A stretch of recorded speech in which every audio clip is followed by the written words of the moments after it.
Welcome to the Rocket Launcher podcast. This is episode 33. I'm kind of laughing because this is take two. It's okay. And, shout out to, I'm going to say this again, the snow melting, because that is the best part of my weekend. I am Supreme King, your host, and I am joined as always by my co-host, and his name is Mr. Take One. It's your guy Omazis. Take One. Yes. And how are you doing today, sir? I am doing great, man. This is an exciting weekend for me. So as a sports guy, we got for football the NFC and AFC championship games on Sunday, and then for Saturday, we got the Royal Rumble for wrestling. This is a fun weekend, man. I'm excited. How are you? I'm awesome. You know what's funny about the Royal Rumble? I used to be so excited to watch wrestling live. Then I went from that to watching the replays, and then watching the replays a year late into almost just not watching it at all. Yep. But I'll get back into it. You say that. My co-host will give us an update on the Royal Rumble and the football games next week, I hope. Especially the Royal Rumble and the aftermath on that Raw episode. I don't think there's any news as far as wrestling with Vince McMahon that we're going to have this week, but we are going to talk about WWE 2K23 at some point for a split second, and then also we're going to give you an update on the Last of Us series so far, I guess episode 2 towards the very end, and then a horror movie that I saw called The Black Phone that I promised that we were going to talk about for about 2 episodes now, or actually 2 episodes ago, and then forgot. But we're going to talk about that towards the end as well. And then a lot of, gaming news. A lot of big things happened this week. Some surprises. The industry got shaken up. We're going to talk about all of that. And I want to just start off with one of the bigger games that was anticipated for a while that just released this week. That is called DeadSpace. This is the remake. DeadSpace has been doing great, apparently, from the reviews and everyone who's been playing it. And there was a video that I made back maybe a month or two ago called DeadSpace versus the Callisto Protocol, and I made it seem like they were going head to head, because I kind of still feel like they were, but I think we have a definitive winner here because one game is rising while the other one is falling, and fallen. It fell and it can't fall any lower. Like, it is fell. It is done. Yeah, Dead Space could probably say something slick like, like easily imitated but never duplicated. Maybe is that the phrase? Ooh, yeah. Phrase. Yeah. Yeah. Maybe they could go there because these are technically, I can't say it was the exact same game, but it was technically in the same genre, obviously, and it was going to be the same type of game as far as gameplay. But made by part of the same people. Yeah, one game ended up, getting high praise while the other one didn't. And it was by some of the same reviewers where I saw one get better praise than the other. And so, so unfortunate. Yeah, it is so unfortunate, man. Like, because I want new games to be better. Like, we're not going to get a Callisto Protocol 2, but we'll probably get a Dead Space 2 and 3 remake instead. And it's like, yes, these remakes are awesome. For those that want to revisit older games without having to plug in older systems or things like that. 2, but probably not 3. But yeah, go ahead. Yeah, yeah, you're right. 2, but not 3. But go ahead. I want these new games to be good because all the industry people see is like, look, the new one's bad. They want the old one. And it's like, no, you're just not making the new ones good. Like, and they're not going to say that. They're just going to be like, no, nobody wants the new one. They don't like that. And it's just like, I want new. I don't mind inspired by, like, Callisto Protocol being inspired by Dead Space, but it's like a newer take on it. Like, yes, new take, new story, not just the old game again. And it's unfortunate because Callisto is so disappointing. Like, it went from a day to buy for me, right? To, well, no, we'll wait till it's on sale, like heavy on sale, to try out. And it's unfortunate. I want to compare real quick to the game that's on the screen. So hit the like button and subscribe if you haven't already for everybody watching. What's on screen is Hyrule Warriors Age of Calamity. Age of Calamity is a game that is, inspired by and basically a spin-off of Legend of Zelda Breath of the Wild. But it also suffered for some of the same things. It had poor performances and not really optimized, and people didn't really like it as much as Breath of the Wild, obviously. And I gave it a chance, and I still enjoyed what I had from it by experience. And I think Callisto is in that same category where the people who play it, like, they might enjoy some things from it, but it's not as good as the original source material or what it was a spinoff from, And so, yeah, like DeadSpace is like the Breath of the Wild, and Callisto Protocol is the Age of Calamity. That's kind of like it's kind of like that a little bit. I'm still gonna buy it. I haven't gotten it yet. I'm probably aiming directly for this Black Friday. I'm pretty sure this Black Friday is when that game is going to be white hot on the sales. I expect it to be like 20 or 25. And that's when I'll probably snag it. How about you? What do you think? I'm gonna wait. Just wait until it's like 15, or I feel like it might end up being like, here's your PlayStation Plus game. Like, so I might wait till that instead. I told myself I'm not gonna buy games unless I know I'm about to play it soon. And I immediately broke it earlier this year. I bought Persona 4 Golden, but the rest of them I don't plan on doing that. I need to slow down on my game purchasing. I'm probably gonna play a lot more Resident Evil before I get to this, before I get to Callisto or Dead Space. But Dead Space, the original, and 2 and 3, I wanted to replay on Series X to have footage for podcasts, and then also the original Resident Evil 4, I wanted to play for footage for podcasts as well. So I wanted to play a lot of those before playing some of the newer remakes and everything. For footage, for content, for, videos. Another one I guess I can give an update on for people who have been following the podcast, because in the podcast I'm a little bit more transparent. I am working on the game Alan Wake as far as a video. I've finished the base game and I'm in the DLC standalone content that's called Alan Wake American Nightmare.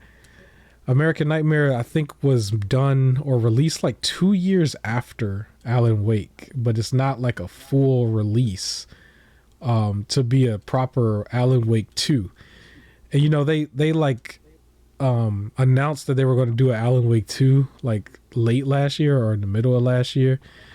And before I was like, I don't know if I really wanted to get it, but now I probably am going to get it because I did enjoy Alan Wake. And so I'm going to have a positive video on that as opposed to like my recent Forspoken video, I guess. So that's what I'm working on. And, just more dope content, I guess. I'm trying to do some more content. I got some more subscribers this week, man. People are paying attention. People are enjoying the content, and I appreciate it. For those who don't know, of course you don't know because we was talking off air. I was talking to my co-host about how lately I've just been turning off the internet unless I'm producing content and focusing on outside of the internet, stuff, which involves like reading books and everything. But like when I come back to the internet outside of work, when I come back to the internet, it's like that's to service my channel, basically. Even the podcast, like this podcast, I'm trying to like have more footage for you guys to actually watch. That's variety. So I'm working on that as well. And I just wanted to thank everybody for subscribing. Everybody new. I don't know how many people are gonna like get that far into the podcast because only the day ones, the people who know us in real life, get far. So I appreciate that. But for anybody new, I just want to say it right now while we're in the beginning. Thank you, because you are not taking up dead space. You are you're taking up a lot of that's lame. You're not taking up dead space, man. We need you here. We are glad that you are here. We got a big community that we are, growing. Dead Space and Callisto is still on my radar for games to get. I just don't think I'm going to get them right away. There's a lot of big games that have not came out yet, but have been announced for this year and is coming out that I really want to play, but I just want to do something different and actually like clean out the backlog first before just buying right away. I don't want to be that guy that's like a lot of other people where you play like 20% of something and then you just literally stop. Like Alan Wake is a game I'm playing now for the video and everything, but when I originally started it, it was almost a year ago. Like literally. Like I played the first chapter a year ago and then stopped. Then it was coming back to it. So yeah, I'm trying not to do that anymore. You got any games like that you come back to after a year? You know what I mean? All the time. So funny enough, every Infamous game, which is my one of my favorite franchises. Yeah. I stop, and then come back to it a year later, and then actually start again and win, and or beat the whole thing. All of them, I've done that too. All three of the main games. I don't know why. Like as always, I start it, and then I started at a time when something else is about to come out that also has my attention, and then I don't give the Infamous game my full attention. I don't know why. And then I come back to it a year later, and it's like all I want to play and all I can talk about. And now I've kind of been doing that with, there's two games currently. Persona 5 Strikers, which is pretty much like Hyrule Warriors, but in the Persona universe. But heavy in story as well. And because I was finishing up God of War, I stopped. And then also Greedfall, which they just announced Greedfall 2, but I needed a break from it because some of the gameplay got a little bit repetitive, and the story was getting a little far in between. So it was just I needed a break from it, but I might go revisit that soon so I can beat it. I also should mention while the game is still on screen, for Hyrule Warriors, that was a game that was out for a few years, and I was anticipating buying it because I had finished Breath of the Wild, but didn't because of the performance. It was another one of those things where I was just like, wow, wait for them to patch it, and Nintendo wasn't really as transparent as some of the other companies or whatever, so I didn't even know if it was like patched.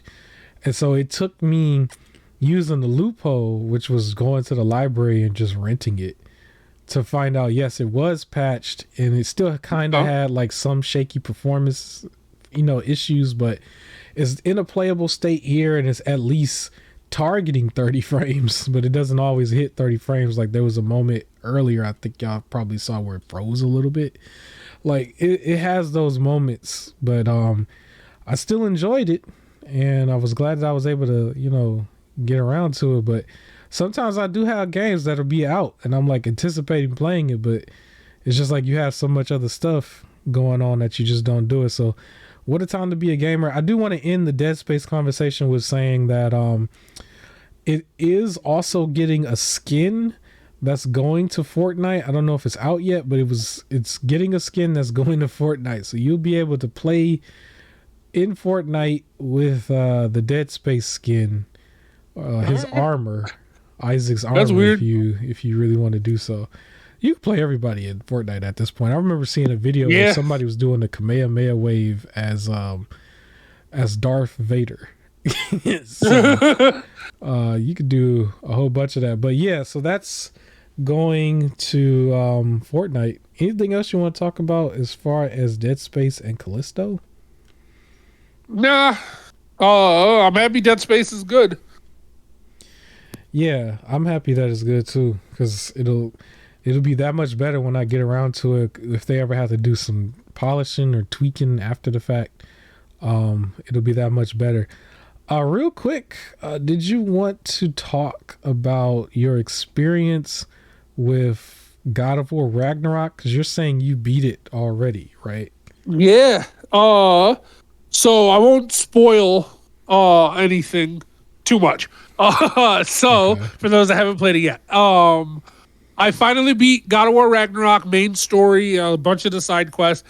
I'm finishing up one more side quest, the Draugr holes. I missed one, like in the gameplay. I got 5 out of 6, so I'm going back to find that one. And then I might retry the one of the Valkyries, but so we'll see. But other than that, I've beat the main story and things like the that. Berserkers too, man. Nope. You gotta knock That's them fine. off. Nah, I'm fine. Like maybe I'll address it later, but like as of now, it's like I'm good. I don't need to do that. Yeah, But I did some of the it's other stuff. mandatory. I did the Realm Tears, and I saw some of the secret ending as well as one of the other little side ending things, which was pretty cool. But I will say I did run into a major glitch in the game that involves one of the weapons. So again, without spoiling anything too much, was one of the weapons that you could throw. And in this fight, it was like a mini boss. And I'm fighting this thing, and one of its moves is it'll bring up this orb that like heals it and does a major area of effect attack. But you could throw your weapon at it, and it'll like stop it. Mm-hmm. And all of a sudden, in the middle of this fight, I'm hitting the button to throw, and it's doing the throw animation, but the weapon's not leaving my hand. And it's just not going at all, which is, it caused it to like finish its move. Because I was like, yo, what is this? And I didn't understand what was happening.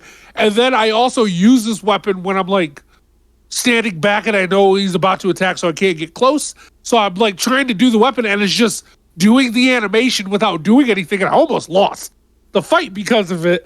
I had to switch out weapons to do some other stuff and figure it out. Mm-hmm. And I beat it. And then immediately I thought maybe there was something else. So I checked. I like upgraded the weapon or things like that. And then there was the, again, it's not spoiled, but like the what's it called, the Odin Ravens and everything. There's like 48 to collect. There was one sitting right there, so I was trying to use the weapon to throw something at it, and again, it's just doing the animation. And I'm like, yo, what is this? And when I was looking up online, I was like, hopefully you have an earlier save file or something. But other people said they were able to turn it off and back on, and it started working. So I did that, and it started working again. But there was somebody else who I saw, like when I was reading the comments, and for them that didn't work. So it was just a weapon; they couldn't use it anymore, really. All I know is, from my experience, I could tell y'all exactly what happened. They basically released out a patch or whatever to tell you on the title screen that they won like 5 or 6 awards from the Game Awards. I remember that. When they did that, that's what screwed the game up, because I was playing it and I had no problems until they did that one particular patch. They had like 6 or 7 patches from launch to that point though. And I was like, what are they patching? Because I never ran into too much problems at all. It was only one part where it was just like one of them little frog looking things was just like stuck in the water and couldn't get out. And I was just kind of like throwing stuff at him, chipping away at him, because it was just funny because he couldn't get out and get at me. That was like the only thing. Other than that, like the second they did that, man, I had game breaking patches where I literally had to reload because I didn't get the circle animation on top of like certain areas where it allows you to like, you know, squeeze through walls and stuff like that. Like it just wouldn't be there. And then there was a time where there was one thing where you just had to pick up and then you would have like 100% the check mark in the area because you had to find like an item on the ground. In order to do that, you press the circle animation for him to pick it up. And if you look online, everybody else is picking it up with no problem. Because at one point I was just like, I don't want to cheat, but I need to look just to make sure that this isn't what they're talking about. Because it's just something that you have to find in the area. And then lo and behold, it was like what I was looking at was the correct item. It's just they had the circle animation to pick it up and I didn't. And it's like, this was the post Game Awards version of the game. And it was just basically game breaking bugs. It's like, okay, I can't really pick this up, so I can't get the 100%. Because I was going for the platinum for a second. And it's like, in order to get it, you got to get all of certain items for certain trophies or whatever. And I literally can't pick it up in that area. It's like I've completed the whole area. And afterwards, I just sort of just, kept going forward with other games and making more vids and everything. And I would still check back just to see if there was like an update. Like when we would go play on PS5 for like Division 2, I would at least check for an update for God of War. And I always see there's not an update. And so I haven't turned it back on yet. And I do still want to finish playing, the Berserkers and everything, but I want to wait until there's another update because I was still doing the collectible parts too. Like I was really going through the checklist. I thought that them adding the checklist was a good addition from 2018 to now, to like really, just show you what you've done, what you got to do. And then it helps the map. But yeah, it was unfortunate because in 2018, as much of a difference that game was from the first three, I can say I didn't really have a lot of glitches in 2018. I didn't have any at all, actually. I didn't have any in 2018. But I can go as far as also as saying I didn't have Poppy in either. And then like I wasn't having Poppy in before. And then all of a sudden when they did that one update, that's when all of that stuff started to happen. So they were updating the game so frequently too right before it, and then right after the Game Awards they just stopped updating after that last patch. I'm like, that's the patch that you screwed up, like. So yeah, I'm still just waiting for that. But yeah, it's unfortunate. Still awesome game. It was still number 2 basically for game of the year. So one of my other glitches that I did get for that one, not glitch, but the frame rate dropped heavy for this other mini boss fight. Those alligators? It's like the giant lizard. It was one in this like little back corner. It was like you were doing some mission in like kind of a desert-ish area, not the main desert, but it's like the right level, like there was sand everywhere. But it's not one of the one that's labeled as a desert. And in the back corner, it was like this thing is like eating other animals. You got to find the monster. And I found it, and it was like a little bitty boss fight. But then like halfway through, the frame rate was just dropping because it couldn't keep up with what like the monster was doing, like a giant variety of attacks, and everything just started slowing down. And it's like, not for a game where I got to dodge. Like, don't slow down now. So that was my 2 issues, and it was that and the weapon messing up was all in the same area. So it was just that part of the map that like messed me up. I just remember it was really late in the game for me because I was already like really far in. Same. And it was also, I was in like, it was pretty much the area before last. That was when it started messing up for me. Yeah, so it was unfortunate. I'm still waiting for the next patch. I'm pretty sure they're going to just keep doing little tweaks and stuff. So and when they do another patch, when I see it needs an update, that's when I'll turn it back on. Other than that, I'm just not going to touch it for a while. I might be wrong, but I think it did just update. Well, I'll check it probably today or tomorrow. I'll check it. But yeah, I guess we could move on from that. Also, real quick, you want to tell me about Persona? What's going on with Persona? You said something about translators. I bought Persona 4 Golden because that's going to be one of the next ones I play sometime this year, and eventually I'll get portable. And apparently there's some issues going on because somebody called them out, a former localization coordinator, where basically they're able to translate the game in like all the different languages. Like they outsource that work to translate them all. Okay. And Persona is a very text-heavy game. Like it is, all of them are like over 100 hours of just talking. So it is a text-heavy game. And during the credits, I'm still on 5. But yeah, go ahead. Yeah, yeah, and I beat it. And during the credits, they left out the translators, like as part of the like Oh, thing. Like they didn't even put their names down, so they were upset. It was like, yo, give us some credit for like all this work we did, and basically in their credits they were like, we'll credit the manager, and then that's it. Like that was how the credits went. So it's like the manager's name that's is why. there, but not the people who actually did it. So that everybody's like, yo, why didn't we get credit? And like their comment on it was like, we like appreciate everybody who was part of it. Like that was like all they said. That's whack. Yeah, that's Yeah. bad. That's So bad. that's going on. Yeah, they should give him credit for that. That's a long experience.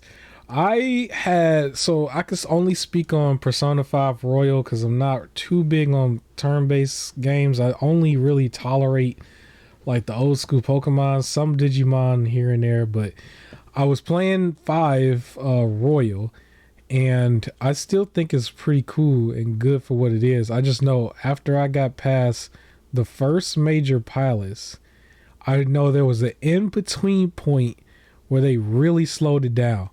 And I was just like, Yes. keep this going. And it kind of wasn't. So I was actually playing it similar to the way it's set up, where it's like every day on the calendar. I was like, I could probably play it like this, where I play just the day amount for the calendar. But that kind of failed for me when, I was in the middle of a work week, because certain days have special things going on where it takes like 2-3 hours, when you really get into stuff and you Yes. don't really know. You just sitting there like, oh, I do my little bit every day. I was like, no, that's not really it. So yeah, You have to have patience. So to let you know, yeah. there was a point in the game where I was finishing up a mission. I was about to finish this little mission here, and then I'm gonna get ready for bed. And it was like 11:45 p.m. and I was gonna go to bed early that day, Hmm. and that's early for me. So I was gonna go to bed early, and I was like, okay, I'm just gonna finish this mission and go. And I finished the mission, and then it pretty much locks me in to basically what amounted to like a 2-hour cutscene where I would have to hit like X a couple times, but at no point could I pause and save for like 2 straight hours. So I ended up not going to bed until 2.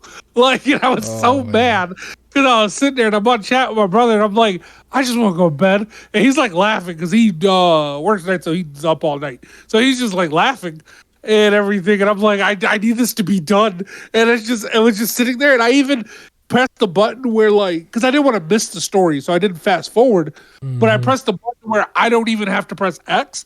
So the only time it asks me to like do something is if I'm giving it input in, and then I put the controller down and it's just going and going. Yeah. And it's yeah, so you gotta be ready for that. It was still one of my favorite games that I've ever played.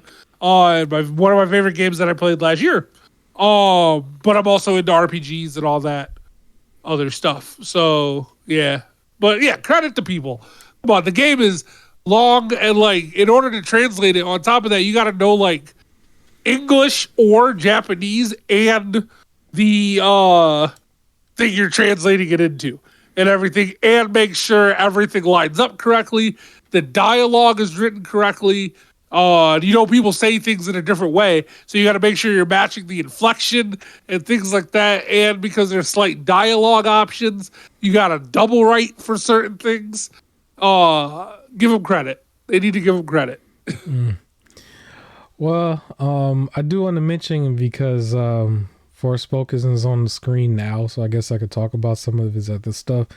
But real quick, shout out to my co-host for saying this was going to be a sleeper hit last week. I guess I I just need mentioned to that now. apologize. Yep, I said He if said it I was was going to be a wrong, sleeper hit. I said it was gonna be a sleeper hit, and if I'm wrong, I'll address it. And apparently, based off of like every single review, I was wrong. I guess it is not a sleeper hit. It's unfortunate, I guess, but like, dang, I didn't But expect to be that wrong. I don't think it's going to be that bad for everybody. Like when the game becomes just not necessarily retro, but just a little old, then they can just simply like play it at 20, and just like enjoy it then. Everybody else who's trashing the game, they're done with it. Somebody like me maybe chewed it up and spit it out, so we're done with it, and then you can just enjoy it for what it is. And I did get an update on it that I thought I would mention here, because majority of the video that I mentioned before was that I didn't like the dialogue just like everybody else, but apparently it is in the menus where in the main game where you can turn that down a little bit. But it's set to where it is by default, and I can imagine everybody just kind of plays at default. Nobody's into settings like that, so there's that. But apparently, yeah, they added that in where you can turn some of her dialogue down. I honestly just feel like the damage is done, though. Everybody has they've already destroyed it, including myself. Maybe I was a little too harsh on it, maybe, who knows. But I just didn't really like it for what it was. When my co-host said this was going to be a sleeper hit, in my head, I remember just thinking like, ain't no way. And I know because I played it. That was how I felt, but whatever. Me too. I thought with context, because I thought the gameplay was like fast paced and I guess could be fun enough. And then in context, maybe all the cringy dialogue makes more sense or things like that. And yeah, I was wrong. No, but it's okay, because I think I can also bring up the internet said Resident Evil 5 and Resident Evil 6 were the worst Resident Evils ever, and they're so bad, and blah, blah, blah, blah, blah.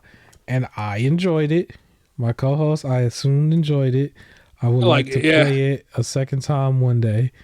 So I can't really too mad at it, or mad at when people say that type of thing, or you can't go off what everybody says. You do still got to play certain things for yourself.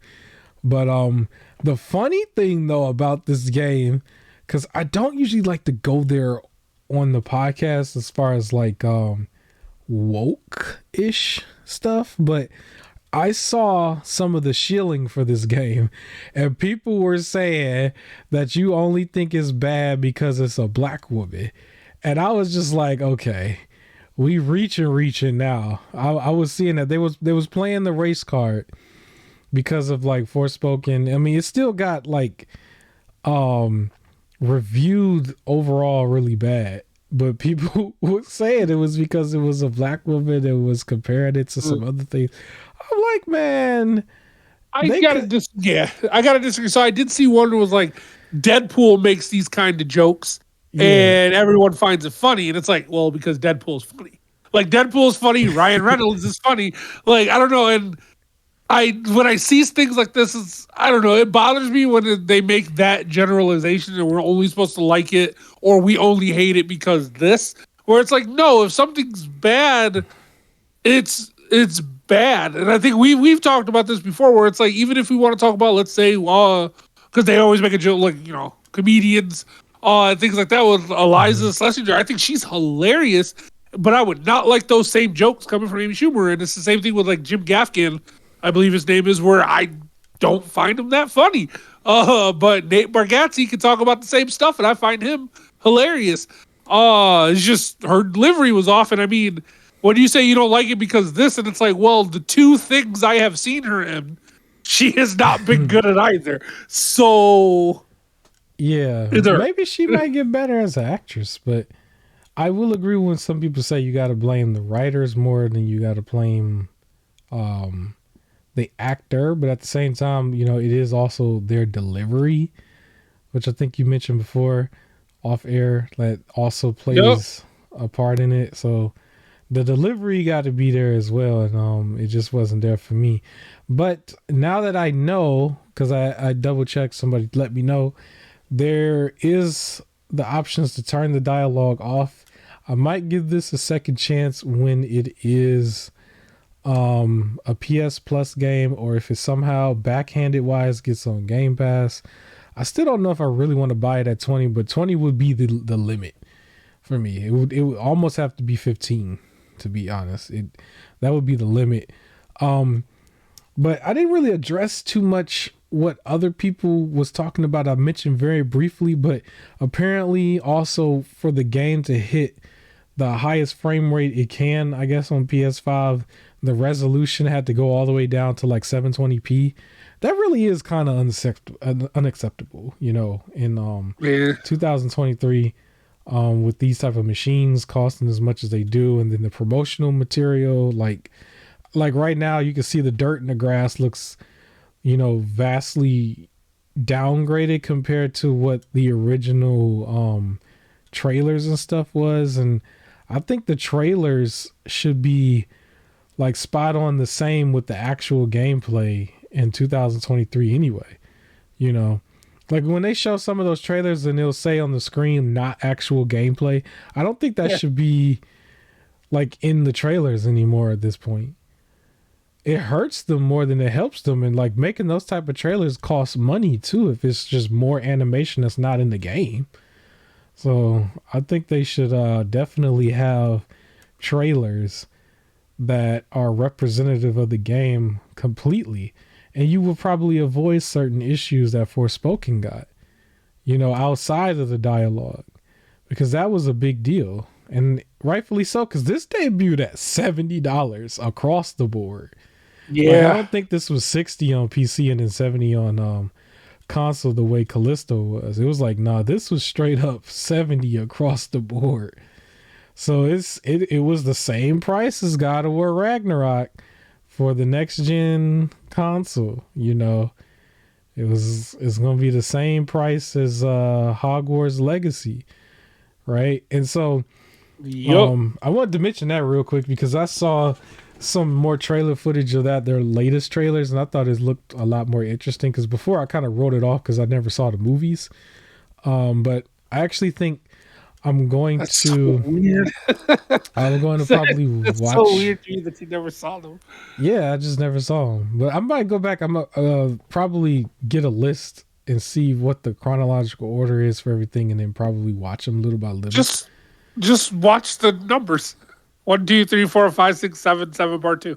It goes in order. They have them in numbers. Okay. Yeah. I'll take a look. So, I see what you mean. But like when they say the.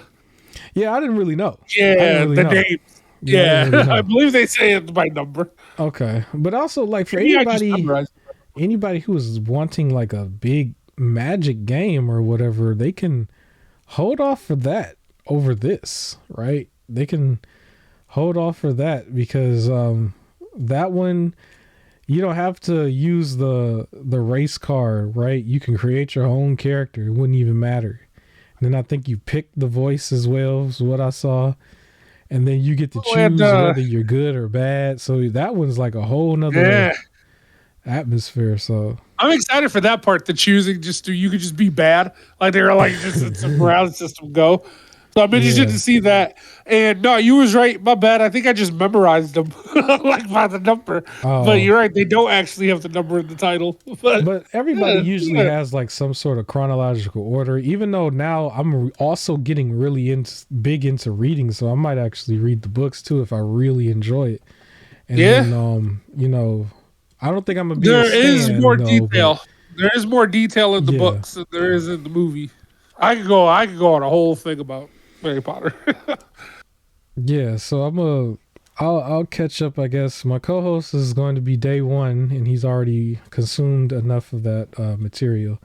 So we'll hear about some more Harry Potter when the game comes out. Game comes out mid-March, right? Or late March? I thought it was late February. Late February? Oh, my bad. I don't know. That's why I wanted to.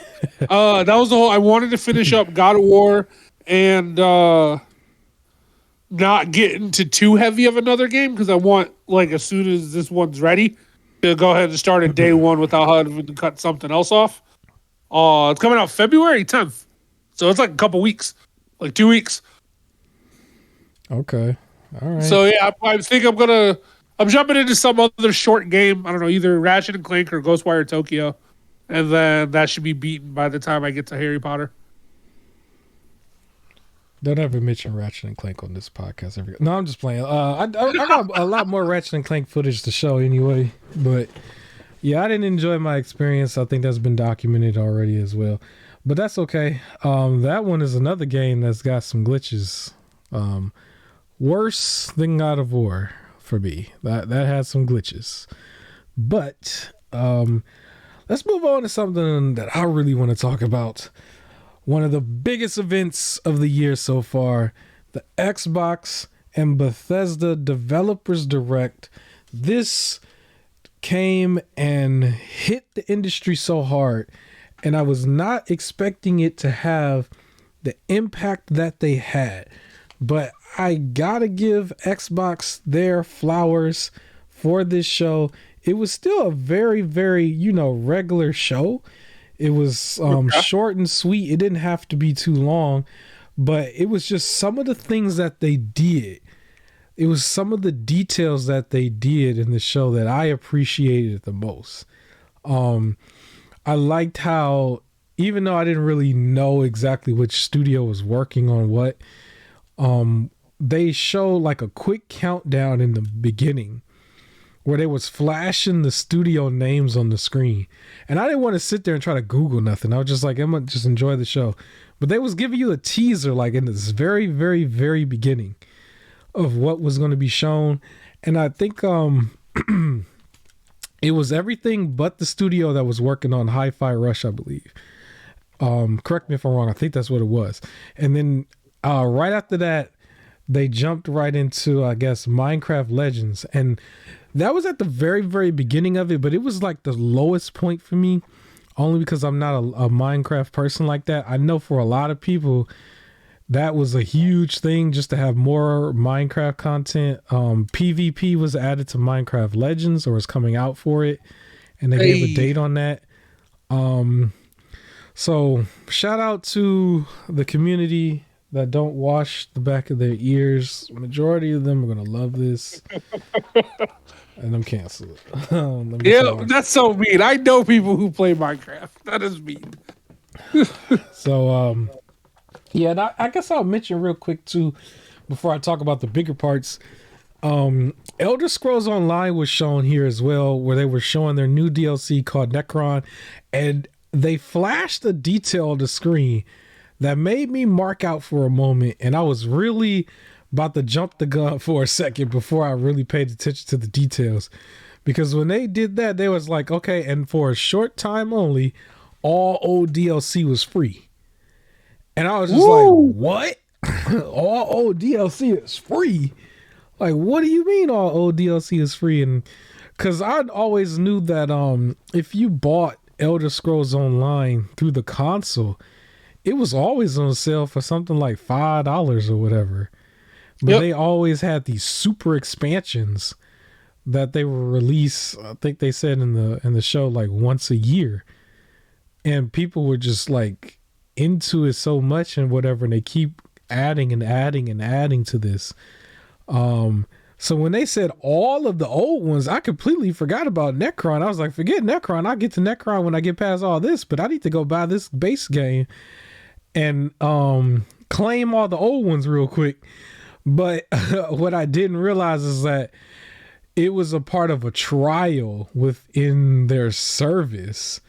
And it was just like, you only get it for a certain amount of time through their service if you wanted to have their monthly subscription to online. And I was just like, oh, they almost got me.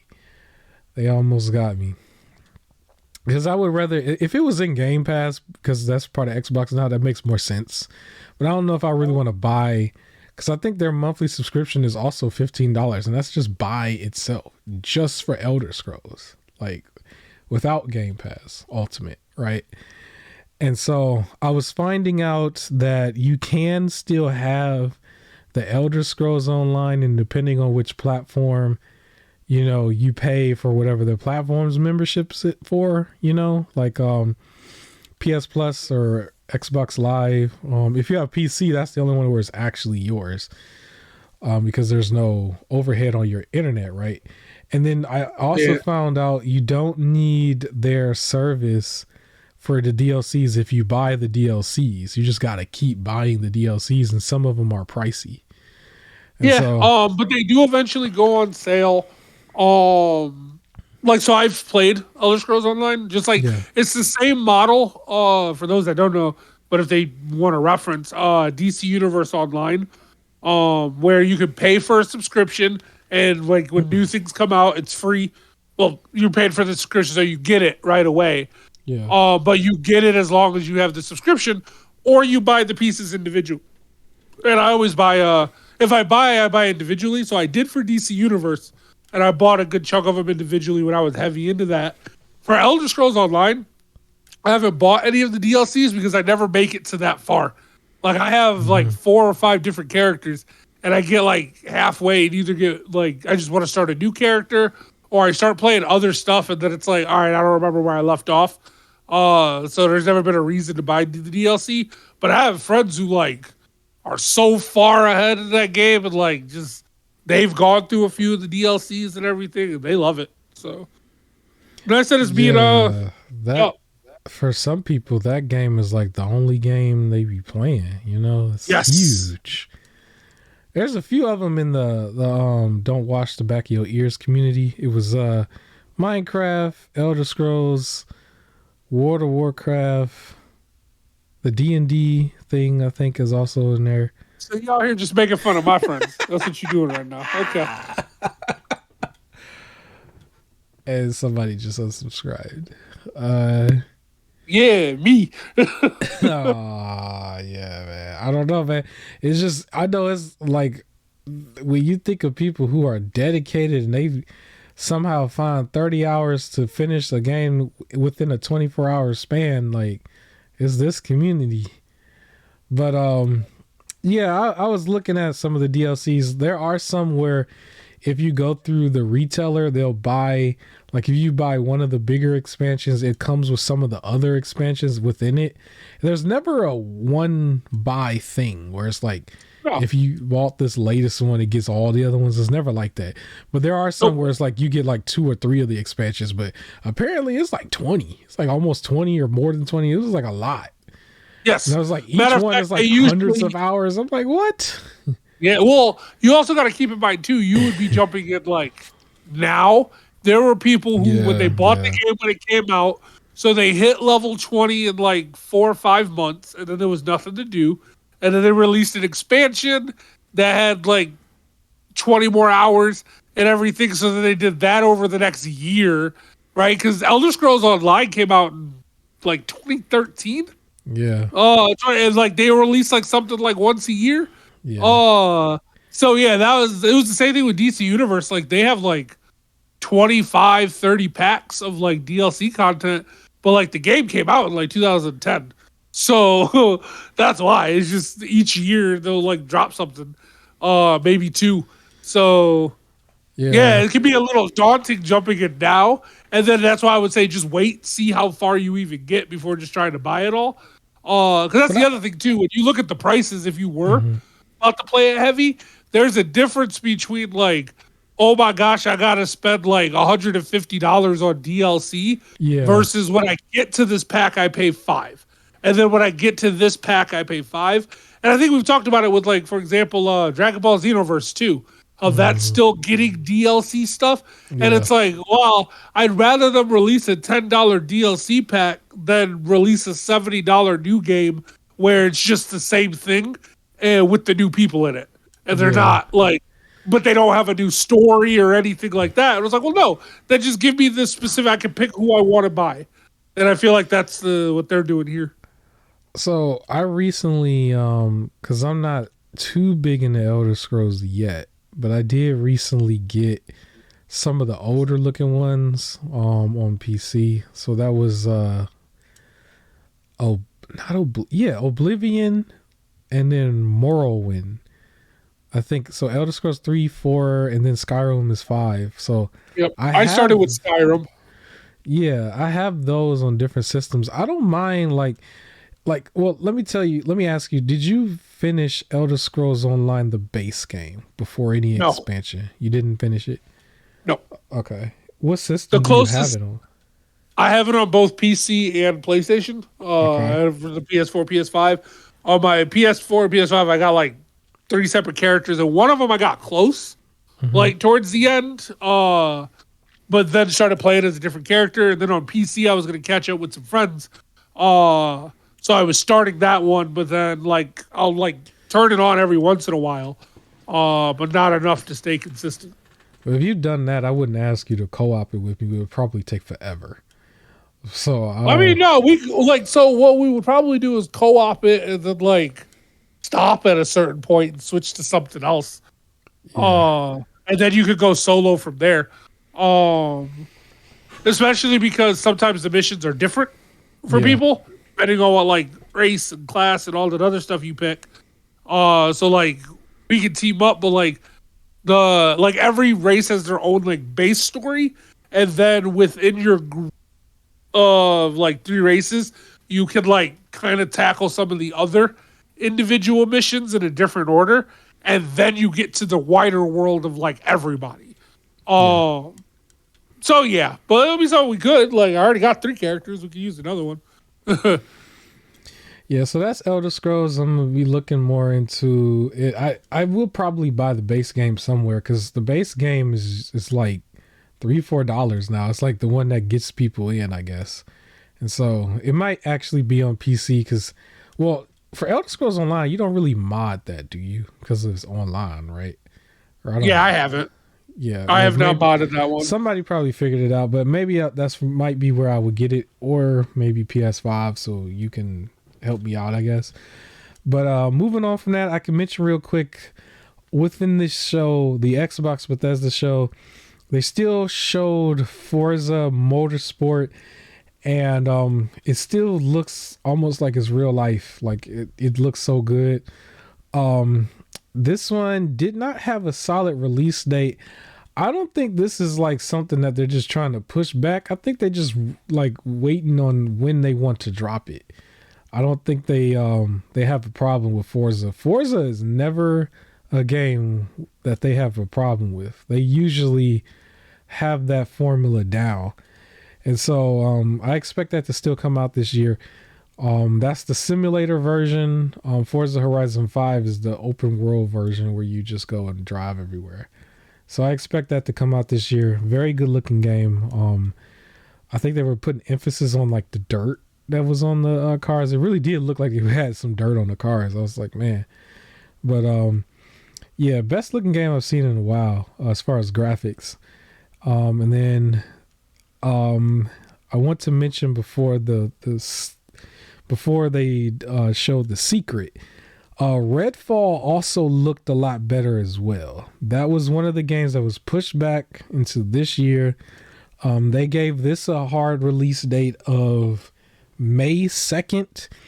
I think I said in the video that I thought that was a little bold, knowing that that's in the same month as Zelda Breath of the Wild, or not Breath of the Wild, Tears of the Kingdom, the sequel. I think that comes out a couple weeks later, May 23rd, I think. So this one coming out at the same time. I mean, it's still obviously day one in Game Pass, but I did think it was a little bold because I don't think there's any. What else is coming out in May that was big? I didn't think there was anything else I heard. I just know that was Zelda's month. I think that's it. Yeah. So I thought that was kind of bold, but yeah, I still applaud them bringing it out. I still think Starfield is set to come out November this year. Somebody else I was talking to behind the scenes think that it's going to come out within the first 6 months, because I believe that last show they were saying this is everything that's supposed to come out within the next 12 months, which was this past summer, and Starfield was on that show. But that was before they said they were going to, or no, that was still after they said they were going to delay everything. But that was when they first showed Starfield. I still really do think it, because that was what they planned for the year before, and it would make more sense that they would give it as full year, because Redfall they also said was going to be in the summer, and it looks like they're giving it almost as full year as well. So we'll see. Redfall. Yeah. So I looked it up. The only other major game coming out in May for some reason it would be, and I use major loosely because of all the recent news about it, the Suicide Squad Killer Justice League. Yeah, and I'm going to use that loosely. We'll see. That might be a big purchase month for somebody. I was still like leaning towards getting Tears of the Kingdom first because that particular game you can play it during the work week and not, you can stop whenever and you can explore, you can treat it like a cozy game and walk around, climb. And so that one can be played and you can put a lot of hours in and you're not stuck in the game, completing something big like Persona. Yeah. Excuse me, I'm sorry, I had to take a swig, but speaking of that, real quick, you just reminded me with announcements. Slightly unrelated, but apparently around May-ish, maybe March or May, one of the M's, Atlas will be talking about more details of their upcoming stuff. So I think while the iron's hot, they're going to be planning out a Persona 6 to come out.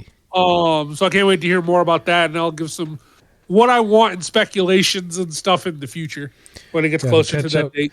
There are certain games where I'm trying to play in chronological order, and I think Persona is the opposite. It's like I'm playing that backwards. I'm starting with 5 and going same. backwards. I'm starting with 5, then I'm going to play 4, and then I'll play 3. I am going backwards for sure. There were some people who was like trying to be gatekeepers I've seen on videos where they're like, nah, you got to play 1 and 2 as well. You got to do all this and that. And it's like, oh my God. I'm kind of like that too in a minute. We're going to talk about that. But I'm going to also play 1 and 2 if I can because I got the old systems. And if you can emulate it, I would definitely do it that way too so I can avoid some of the hassle. But if it's good, because it's also connected to Shimigami Tensei. Yep. And that has 5 games as well. So there's some hardcore people out there who really like this, and they really like this and they swear by it. So I guess whatever. But Redfall, just to bring this back, it was not a game that I was looking forward to that much, but this showing makes it look a little bit better. So it will be something I'll definitely check out. It definitely looks like a co-op based game though. So I would definitely keep my eye on it on the co-op side. God of War is now on the screen, but I'm not quite ready to do the half of the halfway point yet. I'm still talking about this show because I got to talk about the biggest drop. So God of War is going to have to wait, or at least our unofficial sponsor is going to have to wait. But the biggest drop that was a shadow drop, this to me was huge. Now for everybody else, it was huge probably because they got to stream it, they got to make content off of it, and they really enjoyed it. Some people I think is fake, but I'm not gonna go there too much. But it was huge to me because it's not the same as shadow dropping like if an artist, I'll mention Beyonce because she did this once, shadow dropped an album, or somebody maybe just shadow dropping music. You can really call it a shadow drop when it's just a single. It just sort of comes out. But when you do a big project, that's when it's a shadow drop. And shadow dropping within a video game is huge because video games do not, like, you don't just make that overnight. You got to have a dedicated team that works on this, that polishes it. There's a different situation between shadow dropping something versus you got to put this out and fix it later. You know what I'm saying? There hasn't been too many people. I haven't seen any issues come up with this game. Hi-Fi Rush. I haven't seen anybody show any glitches. I mean, it's still early. But everybody got a chance to play it. Everybody who wanted to. And you have to have a game at a certain point, to call yourself shadow dropping, because before people know it, and if it's kind of broken or whatever, you could literally just, keep working on it because you haven't said nothing about it. There's no demand for it, but there's been plenty of games before this game and plenty that's going to come out after that has been talked about for a few years that basically was in bad shape, on its release. Callisto Protocol was a game that had a year of hype almost, Yup. and it came out bad, you know. And this is huge because this is still coming under Bethesda's studio, one of Bethesda's studio, which was known as a Bug Bethesda studio, right? Or Bug Bethesda. And they shadow dropped a polished game. A game that they came out last year, Deathloop, was put in the Game of the Year category. And it got a 10 out of 10 from IGN of all places. So it's like, well, everything over there ain't bugged up. Everything over there ain't like super broken or whatever. Like they got some polished stuff. And it's huge for them because this was done without the manpower of the Activision team or Call of Duty or anybody they would have inherited from that deal. Like that deal is still ongoing, as crazy as it is. And it's like, yo, they did this without it. Like they did this with the stuff they already own, and it came out of nowhere and shook everybody's timeline. I saw so many channels all of a sudden putting out Hi-Fi Rush content. I put it in one of my thumbnails, even though it was still pertaining to this show. But that is huge. That's huge. Because who's shadow dropping a whole game? Like how? No promotion, no nothing. It just, here it is. You've got 2 hours. Nobody had any chance to be biased. The fanboys tried to be fanboys afterwards. It couldn't work. The streamers had it. Bias like publications and stuff, you couldn't put out nothing quick enough. The streamers got it. The people got it. I want more of this. Like, I think, and this is coming from a person who does not have Xbox. The overall idea, and of course, like if Xbox would be the one doing it and everything, hey, more power to them. Jealous, but like awesome. But I want more of just like that shadow dropping without everyone's ideas being like tainted already as is and everything. So you can just try it. You can just try something refreshing and everything. Where it's like I feel like certain games, if they're like advertised and everything, they can either look underwhelming or be overhyped and everything. Where it's like it's just good. It's just good. So that's great job on Xbox for that one. I guess I could talk about the actual game itself. So it's like a guitar action platform game where you play as that one guy. I forgot his name already. I think it was Ty. I don't know. I might be wrong. But you play to the rhythm of the beats and stuff and everything. So if I was to show footage, I would definitely, like, I don't know if I'll ever be able to actually stream that because they play all copyrighted music, or there's a bunch of copyrighted music in it. But you kind of have to do like a Dance Revolution kind of thing within it while you're still doing action like stuff. Like it's like an action, and then it has some platforming, and it's just pretty cool. The concept from it to come from the team that did The Evil Within, and it was so weird for them to be like, yes, it's The Evil Within, but apparently that team said they want to start making a bunch of small games that's not horror related. They want to do something outside of horror. This is their first one. I can only imagine that they're probably already working on the next one, or they got the blueprints for it, or there's a team already doing it, and that's, within one of Xbox many teams. And I honestly think they have a lot of secret projects like this, because this is only January.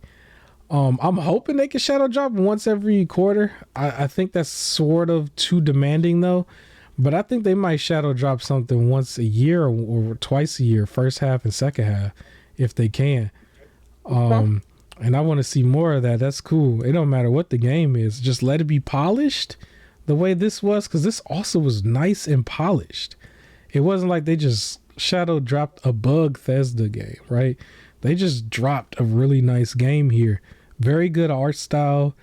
It was a breath of fresh air. You don't really see something like this where you're doing this. You haven't seen any Guitar Hero looking games in a minute. So that was pretty much a breath of fresh air. If you don't have Game Pass, I believe it is the base game $29.99, and then with the extra stuff, I think it's $39.99. It came out of nowhere, and when it dropped, it kind of just like was trending at one point too, and it's just like, yo, this is coming from the company that everyone was saying was about to be up out of here, that they were just doing everything wrong. And it was crazy because I was seeing the people who said that type of thing hop on this bandwagon. I was like, yo, they got people on their bandwagons, because that's what really counts. Like when I was telling you before about all the games that they said, when people were saying the Xbox don't got no games, and I mentioned all of them, it's like it really takes, unfortunately, people for clout jumping on bandwagons in order for it to count. So because of this being a hot game, people would jump on the bandwagon of like Game Pass or something, then they might actually go back and play Scorn. They might actually go back and play As Dusk Falls and Pentiment and High on Life, right? They might actually play that, and then they'll acknowledge that Xbox actually did put out games last year, and they'll play all of those games because this one was the one that was the bandwagon game before Redfall or Starfield. You know what I'm saying? Complete stranger game. Nobody knew about it.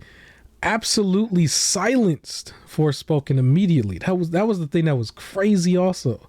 Immediately it became irrelevant. Quick. So, yeah, high praise. Super, super high praise for this. Even if it wasn't this game, it was just, for me, it was just the fact that they were able to, like, just shadow drop something. Because you do not really see that. You see, like, stuff get announced, and it's like, this is going to be, like, on the service, and it comes later. It's like, not like, you got 2 hours to prepare yourself.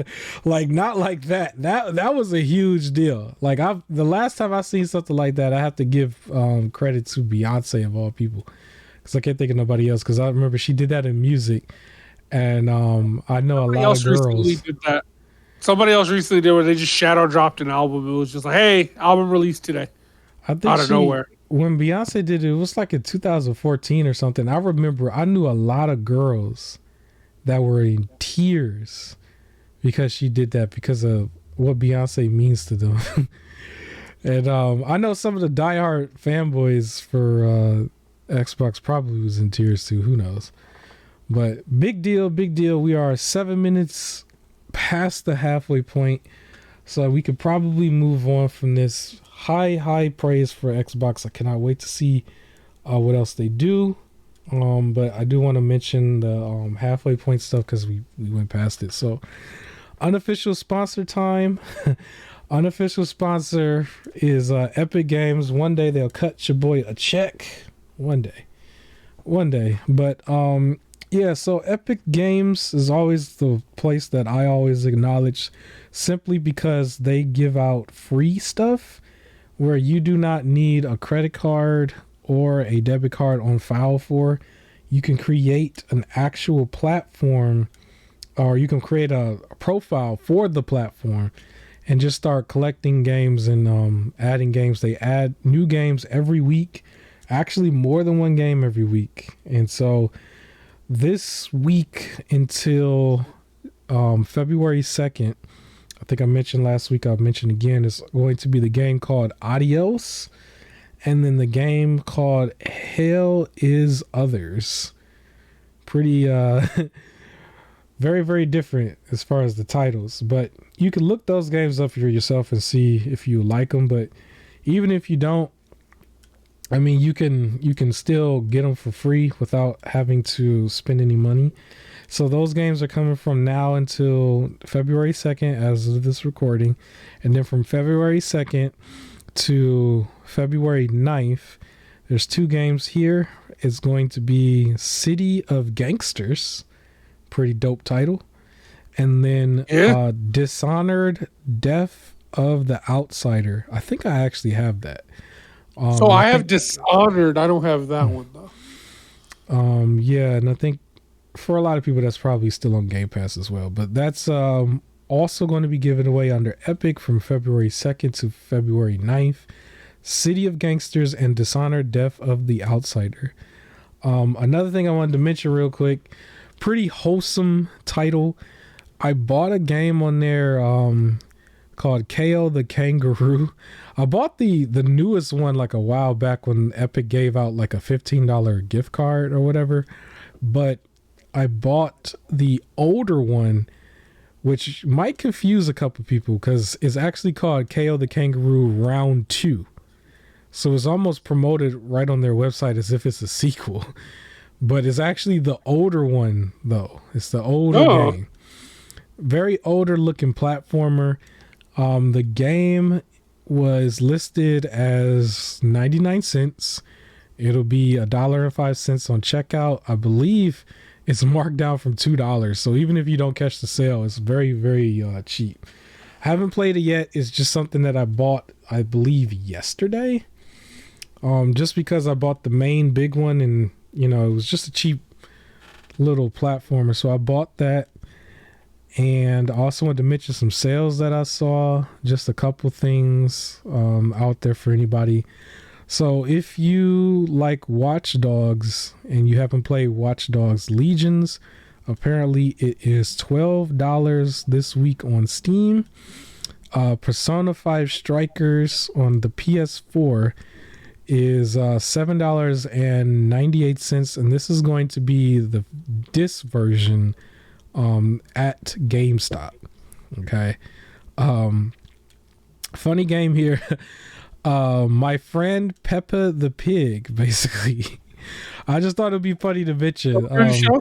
Peppa Pig is that's on Game Pass, but if you want the PS4 version, it's $7.98 at GameStop as well. And then the Dishonored and Prey, the Arcane Collection, the full collection. So that other Dishonored game is in this game, the one we mentioned from that's going to be free. But you can get the full collection, which has 3 Dishonored games and 1 Prey game, for $13.99, and that's on Amazon. But also the whole collection is a part of Game Pass because it's under Bethesda. Another thing I saw, Rise Son of Rome. This is also on Game Pass, but you can buy it on Steam for $2.49. And if you like the game so much that you want to own it on Xbox, I believe it is $9.84 on there.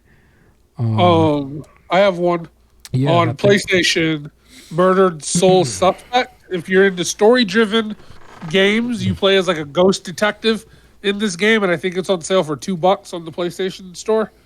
Oh, solid game. Okay. All right. And I think that's everything as far as some sales and stuff. So, yeah, we can move on from that. I do want to mention real quick, and I'll be nice about it because I know I said some stuff behind the scenes. Shout out to the 007 GoldenEye game, I guess, making a comeback on Nintendo and Xbox's online platform and Game Pass, right?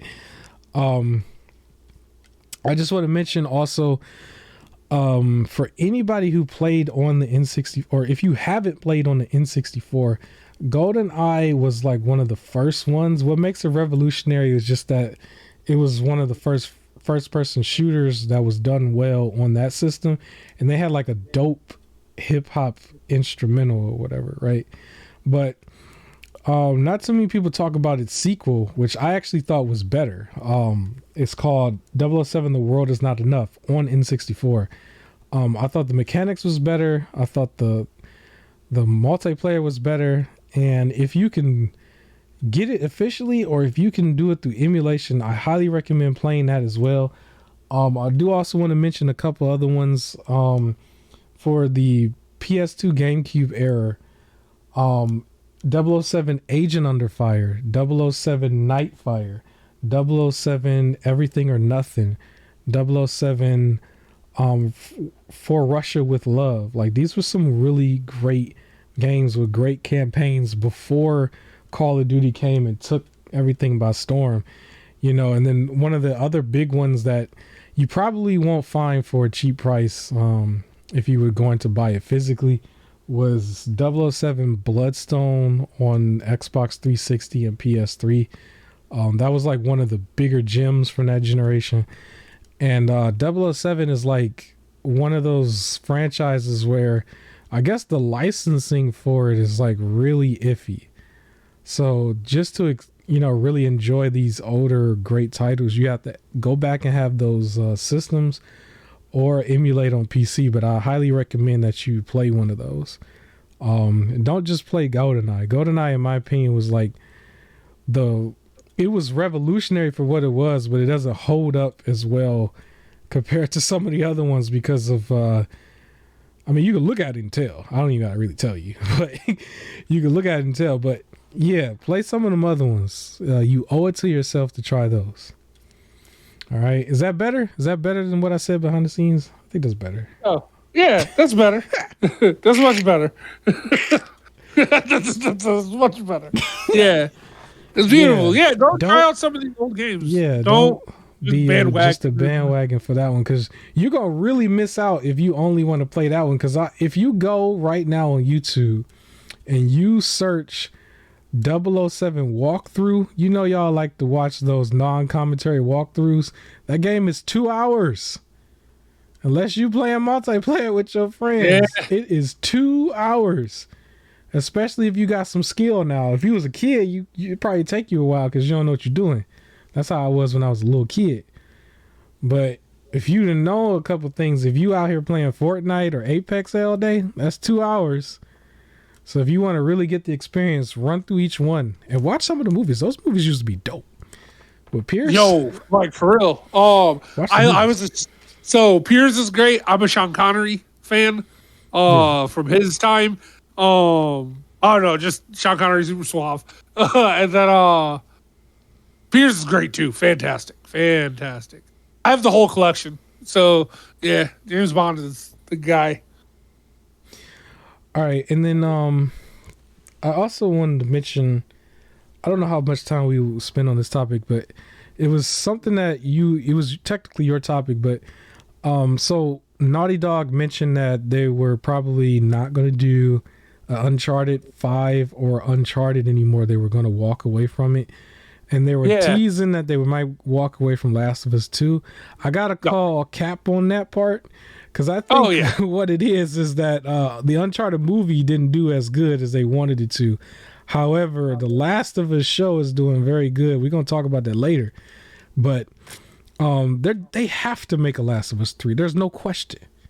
Like, there's no question. One thing is, I've only played the first two Uncharted, and then I'm going to play Uncharted 3 this year and Uncharted 4 next year. We're going to play like one a year. And I think Uncharted 4 ended, like, from my understanding, without spoiling anything, it ended, like, as a way of saying, like, this is the end. For Nathan Drake. Yeah.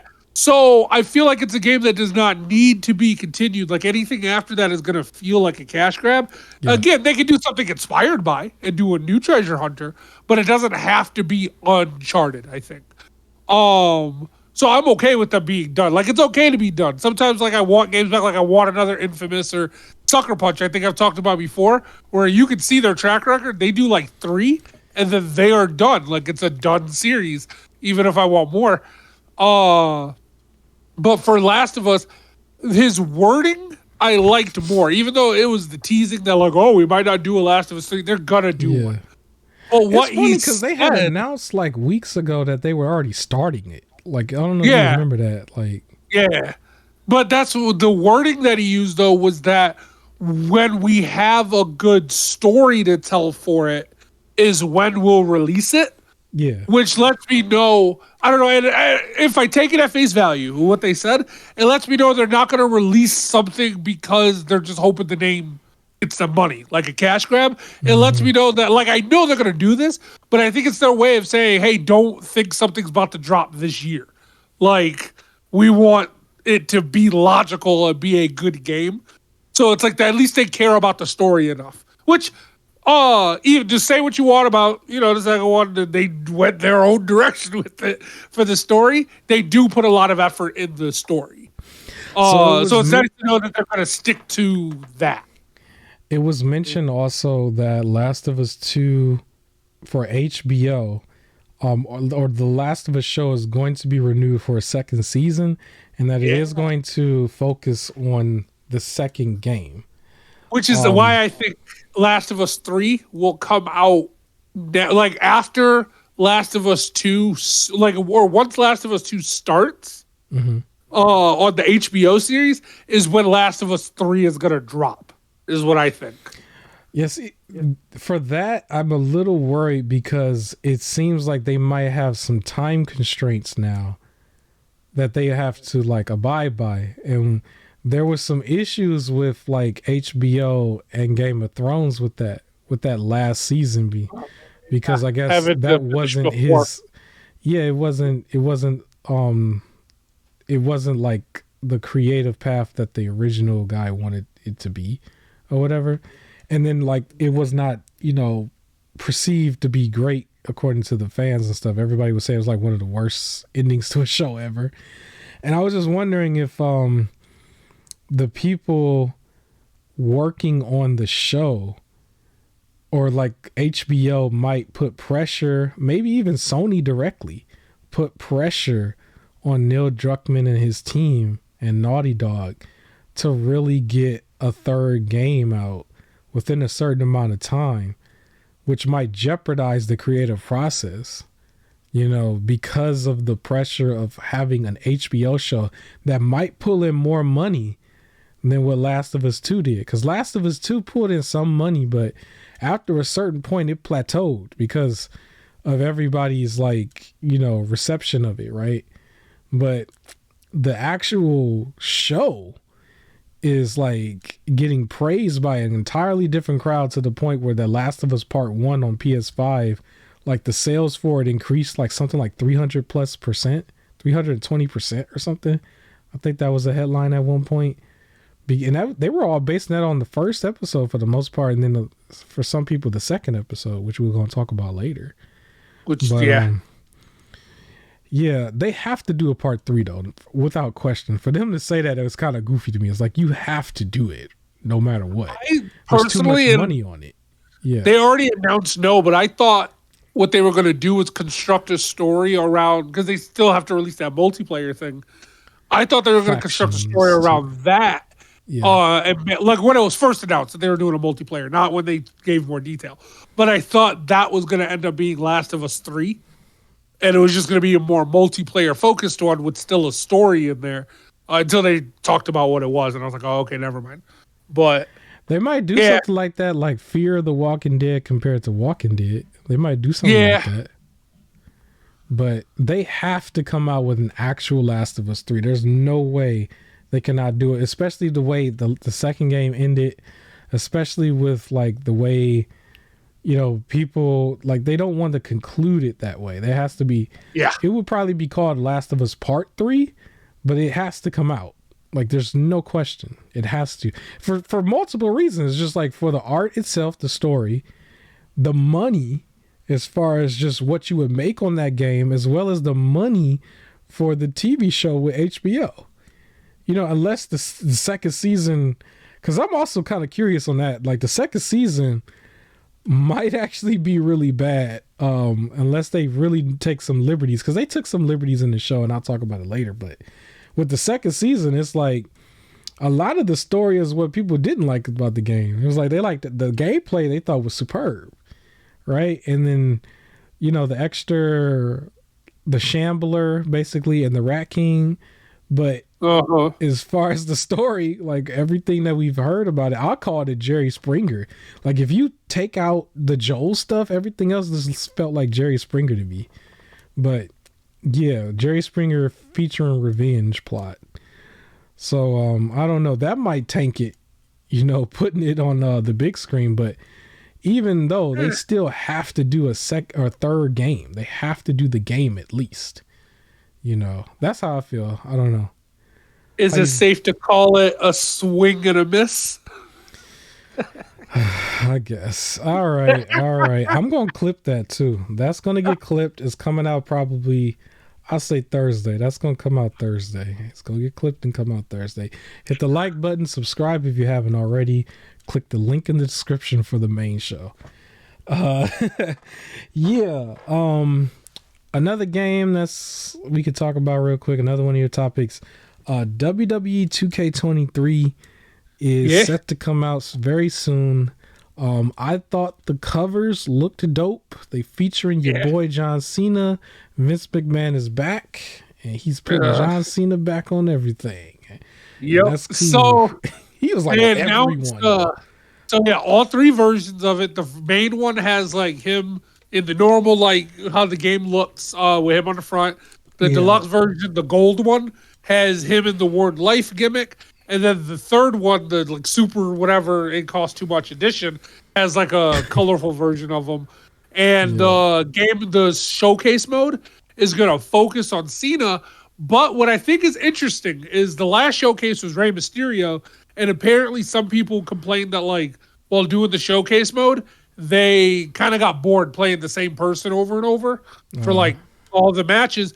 So what they decided to do this year is the game is going to focus on John Cena's losses, and you play as the people who beat him instead. That's so it's interesting. 15 matches, and you play as 15 random people fighting John Cena instead. And it's going to be narrated by Cena. Apparently, the narration was so good that it could have been an A&E special, is what they said. Okay. But I like the showcase mode, like with the Rey Mysterio one too. They're bringing back that seamless transition where, because they said they know people got sick of seeing cutscenes. So what it would do is you'll do like, for example, a Hurricanrana in the match, and it'll trigger into the actual footage of the match, and it does all of that stuff, and then it'll like do a move, and you'll be like on the mat or something, and then the game picks back up where like it goes back to being video game. So I thought that was always well done. So I'm excited for that. War Games is going to be in there, like a match type, and it looks like Bad Bunny is now the music producer for it and will be in the game. He's the day one buy. I'm excited for that personally. If I get this game, because Bad Bunny, he had some decent-ish matches as a celebrity in WWE. Like, I like that he was there. I'm sure he'll be in the Royal Rumble tonight on the day of recording. I saw this. I saw the trailer, and I was almost interested in buying the game until they showed him at the end, and I was like, "All right, maybe not." Literally. Well, they did the same thing with what's his name? MGK was the other one.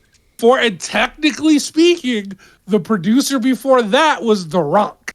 And they put The Rock in the game. So they always put the music producer always is in the game though. But when they did him, when he was on the screen and they was talking about a pre-order, I'm like, you know what? I might get it later, but I'm not pre-ordering because of him. As soon as I saw So I won't pre-order because of Bad Bunny. I will, if I get the game, I'll get Bad Bunny. One thing that I do like is Bad Bunny as opposed to MGK was at least Bad Bunny has like 3-4 matches like in there. Like he was in the Royal Rumble. He had a WrestleMania match. He won the 24/7 title right before his music tour and then went on tour with the title. So like he had to do a guest appearance at SNL as well. So he's singing on stage on SNL holding the 24/7 championship. Like and going around and doing stuff. And then apparently he became one of the highest selling merch people for WWE because he wasn't really selling merchandise at his concerts, or it cost a lot, and people could get his merchandise for cheaper under the WWE network. So they paid for it because they were going to his concerts. But to me, when they like he did all this stuff in wrestling, and then they were like MGK is in the game, and he was there once getting power bombed. So I'm like, why is Bad Bunny not in the game? Like he should have been the one. If you're gonna put a music guest, put the one who's been there, like in the game. And I guess now they're doing it. You know what was funny? They never did that with Flow Rider. I remember Flow Rider. Flow Rider is missing. We got to create Flow Rider. Get him in the game because that's not fair. I do want to mention real quick. Shout out to Fire Pro Wrestling. That's a game that I did buy but didn't really get that far into because it's really hard to set up when you have so many wrestlers. But that's the game where it's completely open for you to go and add any wrestler. And trust me, they are all there from the community because the community does it. And so you can go from every promotion, any timeline, any wrestler that was banned for whatever thing they done outside of wrestling, they are all there. All the guest appearance people are there because the community is so obsessed and I love it. So I'm going to go back one day and really set it up so I can have it all categories so I can start playing that again. So I just want to mention that. Also real quick, because I forgot to mention this during the Xbox portion of this. Apparently, Jim Ryan is still visiting regulators. He flew out to go meet another one. So he's been busy this week. He's still trying to get that deal, blocked. So yeah, Jim Ryan's been busy. I don't think Xbox is. I mean, if Shadow dropping, I don't think they got to worry about it too much. But yeah, Jim Ryan is still busy out there. So I just wanted to mention that real quick. You want to tell us real quick about Dead by Daylight and what's going on with their new expansion? Super short. So they're coming up on their 8th year or something. They're in the year 7 roadmap. Really that long?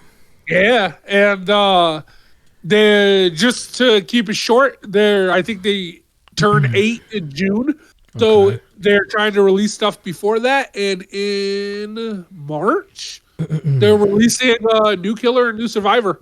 So for our Dead by Daylight people, be on the lookout for that. Apparently, the last one that they released, that Knight, the Fog Knight guy, I think he was the last one released. They're very well received. People really like this one. So can't wait to see what the next one is. But yeah, they're doing big stuff this year because they're turning 8. That's what's up. I do want to mention, because the footage is on the screen, we did finish the base game of Titan. I almost said Titanfall. I did say Titanfall. The Division 2, because I'm looking at what your thing is on here. It says something about Titan. But yeah, we finished the base game. The story is here and there, but I will still recommend this as co-op. I'm not sure if I will recommend this too much as single. You probably will be a little bored here and there just because the story doesn't show up as often. You just end up just shooting people in the, outside of the W house. I don't know if I want to say that in a sentence on here, but yeah. As a co-op, I still recommend just going through there, having fun. The gadgets is what really make this game. It really was what makes it. So definitely play it. That is truth. I guess for the other thing, so Titan Doom Patrol ending. What were you talking those are about two separate. Those are two separate shows.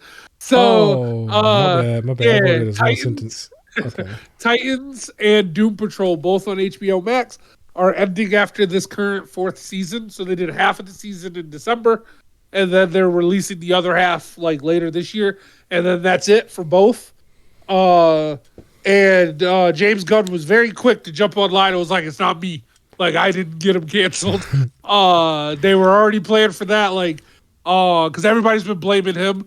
Everyone who likes a lot of the current, Snyderverse and the current stuff, they're heavily blaming him. Because Stargirl also got canceled after this season. DC's doing a full-on refresh outside of Harley Quinn. The Harley Quinn show makes them too much money. But everything else is getting full refresh because Supergirl ended, Batwoman ended, Legend of Tomorrow ended, Flash is about to end, Arrow ended, Stargirl ended. They're doing a full refresh of everything now. But yeah, those 2 shows are ending. Okay.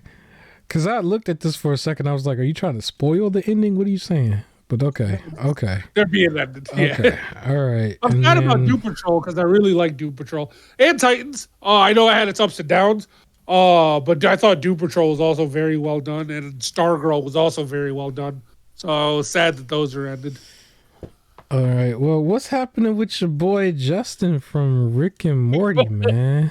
I've seen some headlights on this, but yeah. Justin got in trouble. I'll keep it clean. He got in trouble for doing some stuff, personal life stuff. Oh boy. Yeah, so after he's going to trial because it's not that serious. So he's going to trial later, like this year.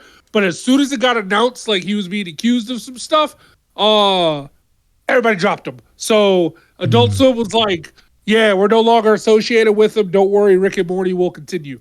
And then Squanch Games, which just did the game High on Life, which is his voice throughout the whole thing, but High on Life was like, "We're dropping him too." He was the creator, I think, of this game company and everything. And they're like, "Yeah, we're moving on without him. He's a co-founder." And they're like, "We're moving on without him. He's out of here." And then some of the other shows that he's been a part of, which is a few on Hulu. Like there's a random animated series if you just keep track, like Koala Man and other stuff. But they're like, "Yeah, we're done with him." Like everybody just dropped him very fast. And it was like, he ain't even been like, yeah, and it was like he hasn't even been like proven guilty yet. Like he hasn't said anything, which lawyers say that. I found that out that like it was a very important point because I saw side note, Cardi B. Yeah, Cardi B had mentioned something where they're like how she doesn't address rumors online. And she was like, because if you address them, everybody says because you're getting defensive, that means the rumor's true. And if you don't address them, then everybody says you're staying quiet, so the rumor's true. So what's the point? So I'm just gonna stay out of it. And a lot of lawyers also say, don't speak on it and everything. And he hasn't spoken on anything. Not to say he's innocent. Just he hasn't spoken on anything. But it was accused, and everybody's like dropped, like he's gone, canceled. But as a side note, more positive thing, there's this TikToker named Sean Duro who he can really do all of the Rick and Morty voices. He even made an old video going like, "Hey guys, like I'm not Justin Roiland, like very very old video, but he was doing the different voices for like Rick, Morty, the side characters, like he can do all the voices." So I've seen a lot of people when they said, "Hey, we're cutting ties, we're moving on, we'll find a new voice actor or voice actors," everybody's like, hire him. And I realized the same thing happened on Family Guy, where everybody had that short period of being upset if the race of the voice actor didn't match the race of the character. And Cleveland was always voiced by a white guy, and they let him go. But they hired that dude from YouTube, who's been doing Cleveland's voice and a bunch of other stuff, and he's now officially the voice of Cleveland.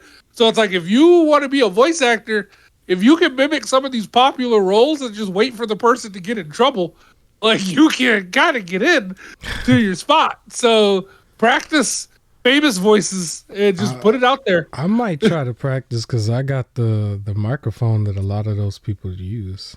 There you go. Try it out. See whose voice you can mimic and just start doing it in a bunch of videos and just stick to that character or that person and then hope that they mess up somewhere. I've seen some people do voice acting of mangas, like on video of just like a chapter or something, and they'll do like each voice of who's on there. Yeah. So I might try that one day. I might just as a layer, just add a layer, maybe to like a game that's all text based, and I might go there a little bit.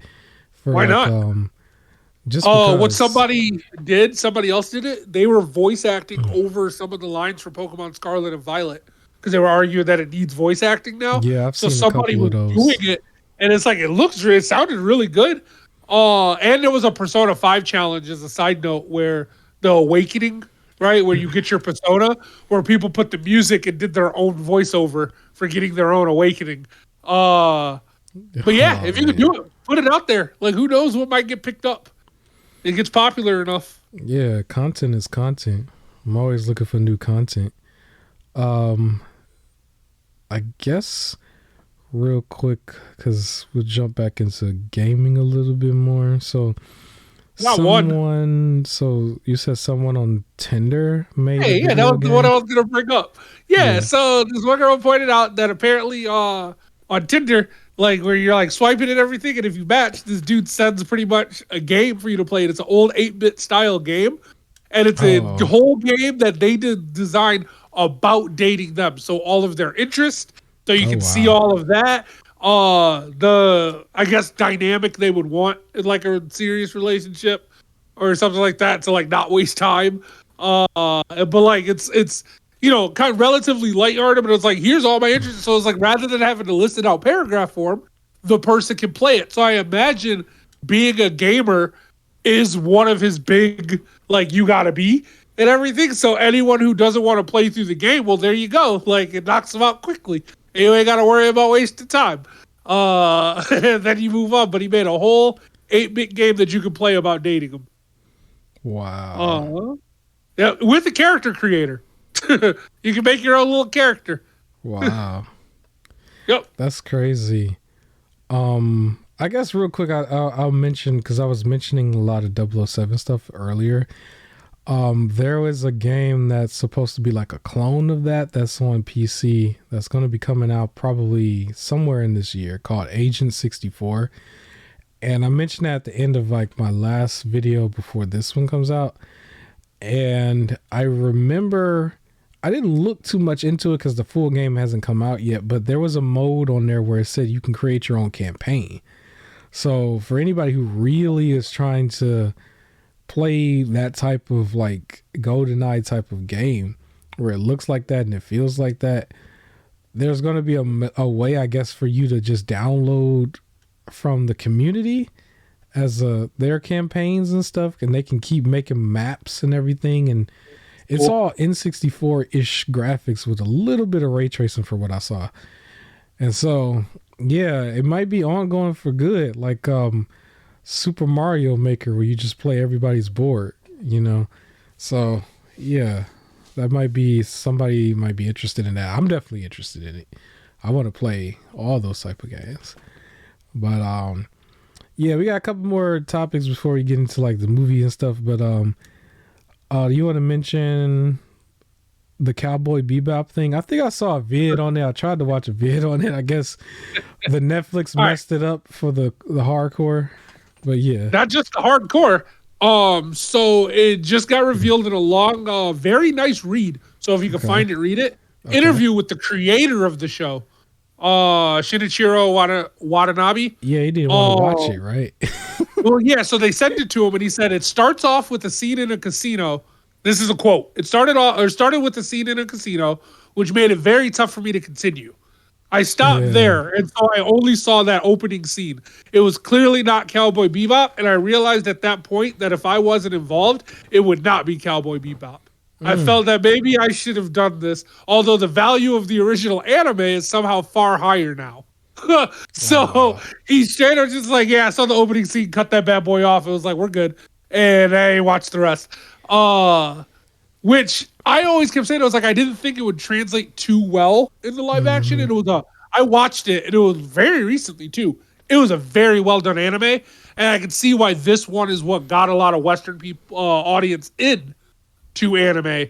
And then it was weird that they were releasing the Netflix thing, and then just hearing how bad it was, and now to hear this, and it's just like, dang, like that's super unfortunate. But also, I know Watanabe is very much against a lot of Hollywood stuff. Like, he always said that, like, there was a lot of things that kept saying, no, you can't put in your show, that he would, like, fight heavy for. So he's always been like, they're just cash cows, and, like, I want to make art. So he's one of those. However, yeah, he was like, yeah, no. I gotta give some credit to Neil Druckmann again. I think there should be like a Neil Druckmann style rule. We can even call it the Neil Druckmann rule, where you cannot create another adaptation to something unless the original like director is a part of it. Like, that should be the rule going forward. So he was brought in as a consultant, but he claimed in 2019 in an interview that any comments that he made on the script were not heeded. Like, so they brought him in, but then didn't listen to him. So he was just like, all right. And then they were like, hey, what do you think? And he's just like, So, but I agree with you. I heard there was directors out there that, I think Halo was another situation where there was like the directors still want to do what they want to do, but they're using like the name value of something else, like holding it hostage, because they didn't really want to do that. They wanted to do their own thing, but this is the closest they're going to get, because don't nobody want to greenlight their own thing. And so, like, and gamers are hardcore. You can't be messing with their stuff. Like, I think there was a issue with Halo. The biggest issue starting off was when old boy took his helmet off, because you've never seen Master Chief, But By the way, he him, kept taking it off. yeah, and then I guess he, as an actor, wanted to be seen because it would further his career. So he was thinking of himself also in jeopardy of the show a little bit, at least from what I was hearing. I might have some of those Then you details get, wrong. but then you get the other side of it, like Henry Cavill as The Witcher going, "This is not source material. This is not source material." And I'm getting mad at the actor because he's like, "It needs to match the source material." When Yeah, he's the one that cares. That's crazy. yeah. Unfortunately, with something like Resident Evil, it's been like diluted so much even within the game that I don't know what's the original anymore, unless you just want to go all the way back.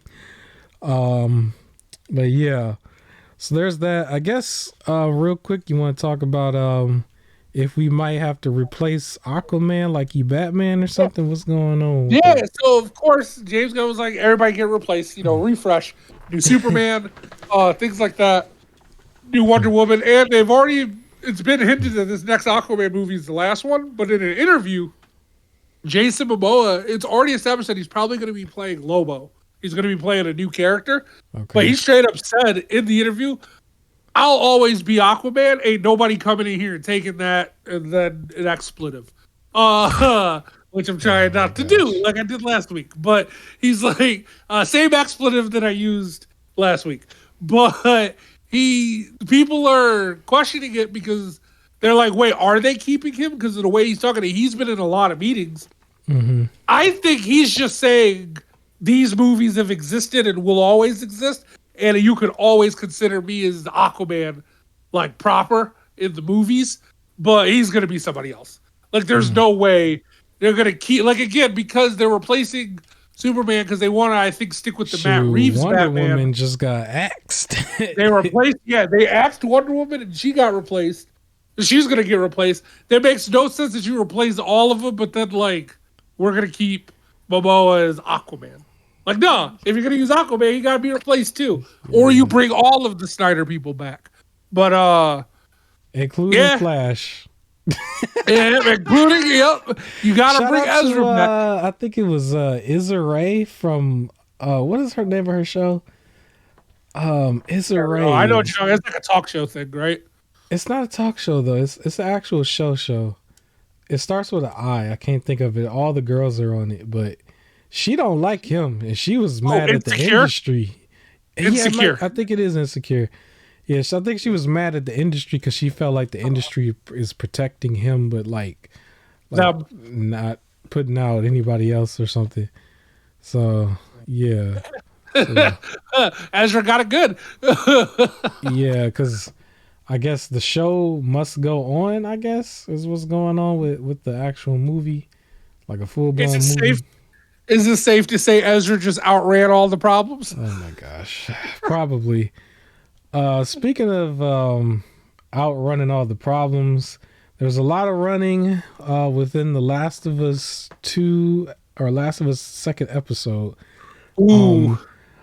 Normally I'll put this at the very end. I think we could talk about it like briefly and talk about the Black Phone last, because the Black Phone I'll have more detail on. This one, it was really just, I remember thinking to myself, if Tess doesn't die, this first season is probably going to last, or the first game is going to last 2 seasons. But the biggest detail, I guess, is that she did actually die at the end of the that episode. And now you're going to finally see Last of Us where it's just Joel and Ellie. They did take some liberties to make it a little bit different. This one to me was a little bit more weird and bizarre because they had her kind of making out with the zombie at the last minute. I'm like, yeah, I didn't get that part. I didn't understand. Was the fungus, like, it recognized that she had the disease? So was the fungus trying to spread to her? Like, is that how it spreads? Is it like gets into your, like, because like if you think about it, the other ones, they like bite and they tear you up then, so they probably transfer it over. She got bitten but then got away, so the thing's like, oh, you're missing more of the spores. But I didn't like the way they did it. It was, yeah, she was still infected and was going to turn eventually. Yeah, like, but so I didn't need to. The detail they have here, because I know one thing they mentioned before the show aired was that spores was not going to be in it, which is basically just like chemical in the air, basically. Yeah. And so they're replacing it. I think this is what they're replacing it with is just that the fungus has more of like they're putting emphasis on the wormy plant-ish kind of thing. And they're saying that it's connected to so many other like zombies or runners in the area that when you mess with one, it messes with like everybody and they all start running and stuff like a horde. Hive mind. Yep. Yeah, that was not in the first game at all. So I think that's the biggest change. Which I'm fine with that type of change. I know that's like that was just something like it adds to it in a positive way. It was just the whole kissing part that made it weird. I'm like, she didn't even kiss Joel, right? Like, it was just weird. I'm like, all right. I will say that logically, it would probably make sense if everything's like rooted into the ground. Then it sends signals through the roots for like all of them. So if they're all connected that way through the fungus spreading, it works. It'll also explain why like they can kind of always be everywhere because they can track them as they're like stepping on roots. Essentially, yeah, but it was some contradiction there for me because right before they got to that point, Joel breaks one open and was like, "Oh, this one's dried out." I was like, "You wouldn't have found out if it was dried out until you broke it." Which means like if it wasn't dried out, then you would have been running. Yeah, so I was just like, why would you do that? Because I remember him doing that. And so that was just probably my only gripe. The only other gripe I could probably have, I could tell you, which is a little bit of a woke kind of thing where it was just like, they technically went there with a certain race of people in the beginning because they had an old girl there who was the scientist who was just like, you can't beat this. So you got to bomb the whole city. Like I understood that part. It was in my head. I was just thinking about it. Like, but you went there and said it was their problem again. It almost had like a Godzilla moment because I was like, that's like a certain time frame, and then Godzilla came because they kept bombing or whatever. But they went there though in a way. I'm like, all right, because I was just thinking about real life and all the other stuff that people were saying. I'm like, well, you kind of blame them within this universe as well, but just a little bit. You know, for everybody who watched, you know what I'm talking about. So, yeah. Yeah. So the actress that plays Tess, I kept staring. I was like, I know who that is. Why do I recognize her? And for anybody who was stuck on the connection, she played Olivia Dunham on the show Fringe, the main character, the main cop lady on Fringe. Really good there. So she's good with the sci-fi stuff. What's the old girl name that was in that 70s show as well as The Orange is the New Black? What's her name? You know what I'm talking about? She was in that 70s show, and then she also was in The Orange is the New Black. She looked like she could be... Tess looked like that could be her mama to me. She just kind of does. Laura... Or not Laura Prepon, Donna... Yeah, or character was Donna, but Laura Prepon. Yeah, I think that's her name. She kind of looks like her to me. She looks like she could be her mom. Almost. Yeah. But, I can see that. I can see that for sure. Yeah. But yeah, still an excellent episode. I do like how they still made it a little bit more filmy-ish with like still giving you some backstory of how the fungus came about, as well as progressing with the second episode of this. So I still appreciated it. Yeah, and then episode 3 will drop Sunday nights. I will probably catch it Monday or Tuesday.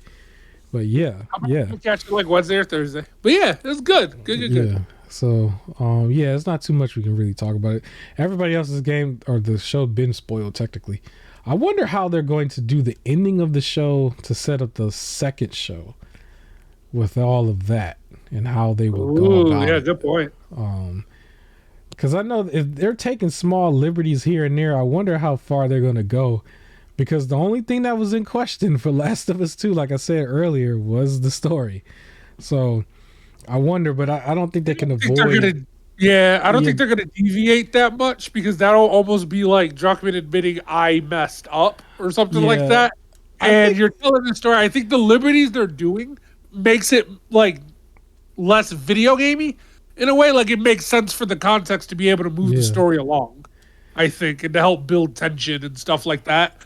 Without it just being, there's just another enemy to fight. Like we accept that in a video game. The biggest But change that was the gripe was just spoiler alerts how Joel died. And so here's my thought process for it is like if you change the way Tess died, then can you change the way Joel died? That's all I'm looking at. nah, I don't think so because Joel's the It don't main work that character. way. You can't do that. Nah, I nah. Unless guess. they're gonna copy from the Last of Us ending where he gets bit and then Ella has to kill him. The same way Clementine. But Shout out to Clementine. All right, and then the very, very last thing we could talk about was the movie The Black Phone, something that I promised a while back. So we're what'd gonna you think? probably spoil this a little bit, and yeah, I did like it overall. I will have to say I had to take my logic brain out of it in order to appreciate it, and that's how I was able to appreciate it. But if I sat there and thought about it, I would have asked a lot of questions because there was a lot of things where I was just like, I was scratching my head at a few things. But as far as the art So form, I still liked it. it was Um, based on a short story. There was like a collection of things about Ghost. So this was like okay. one of them about Ghost, and then that's what it did. They paid a I lot liked of it. homage to the It movie. Uh-huh. One of the The references I balloon and remember was the girl who has the visions. She was wearing the same raincoat and it was raining and she was like riding down trying to find the killer's house or whatever. So like yeah, and then it still was centered around the kids and stuff. I thought the kids did a good job overall. There were some moments where the acting kind of was just like but so here's my question. I have a real yeah. quick question about this though. Dude, what was up with the type of bullying that happened in the 70s? It Right? was Like just you're not just goofy. like making fun of people, like they're straight up like Beating that's and not cutting bullying, each that's other. assault. No, but Yeah. like even like when the dude was playing the pinball and then the other kid bumped into it, so then he just beats him badly, and it's like, excuse me? Yeah, it was a Or like different time. the They were a opening one lot where more it was just tough. like Remember, that's blood no would show. internet and no like pictures or nothing. Well, maybe not everybody had a phone or a picture phone in their pocket. And then you couldn't like back then calling for help was literally calling for help. There was no phones, there was no Yeah. But so it was people was just getting away with barbaric stuff. it Yeah. was wild. Like I'm just like, dang.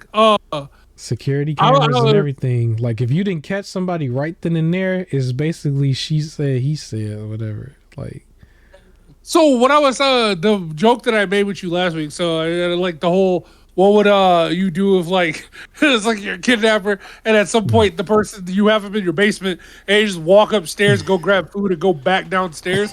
I thought about that from the scene where it was like the trap and he's like yeah. sitting by the door. Whenever I come up, I was like, what if he just walked upstairs, said hi, and like went to go grab something and walk right back downstairs? Like it's just like, yeah, I'm not going nowhere.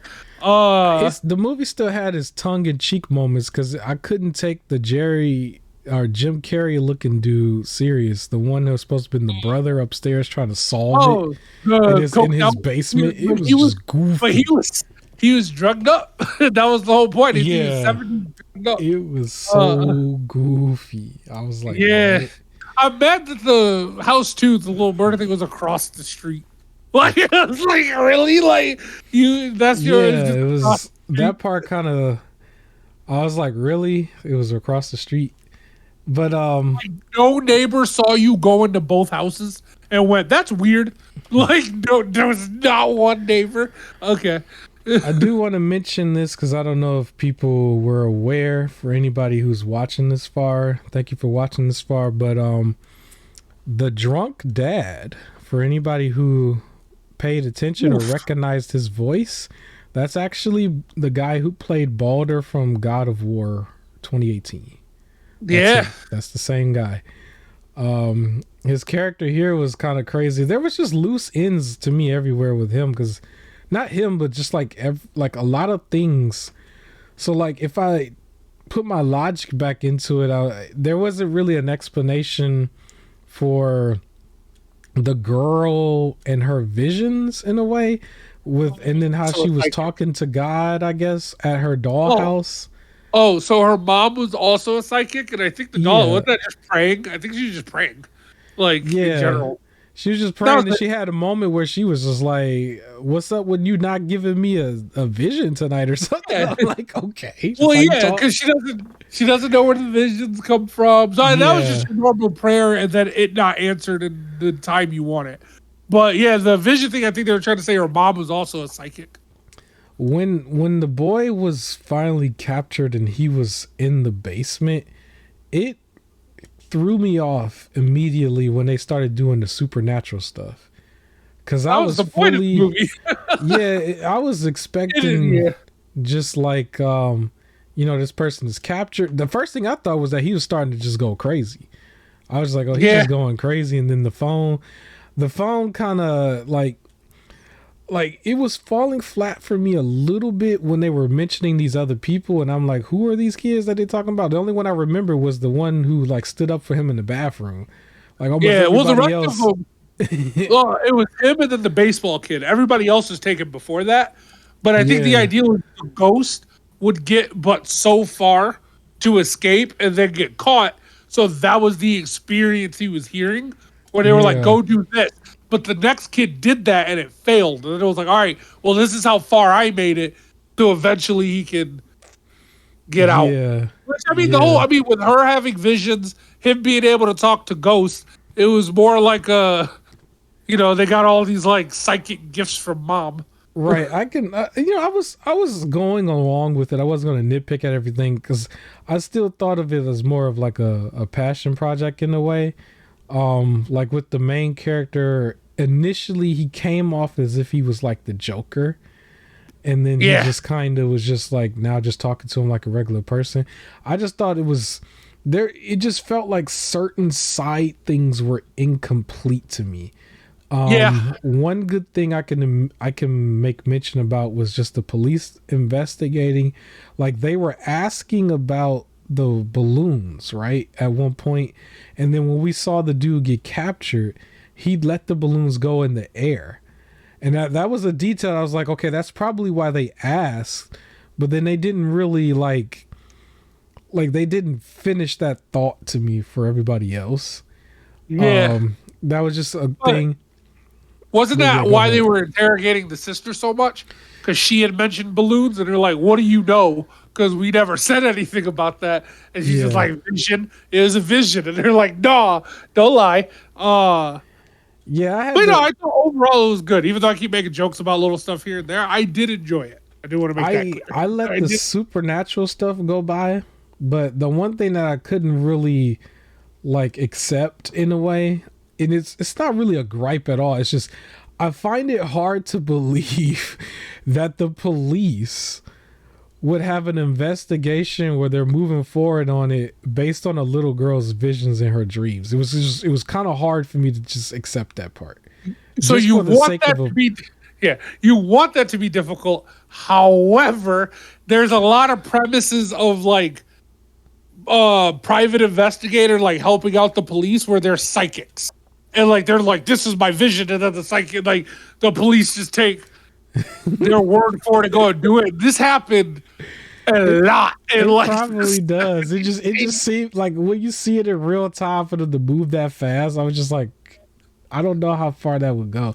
It was just like a little nitpick for me because when they finally got to the house, like they was breaking in and everything, and I'm like, y'all, in my head, I'm like, you don't got a warrant. That was the first thing I was thinking. Also like, true. You don't got a warrant, but I let it go. I was just like, I'm just watching. When my man's killed his brother, I was laughing like, dog.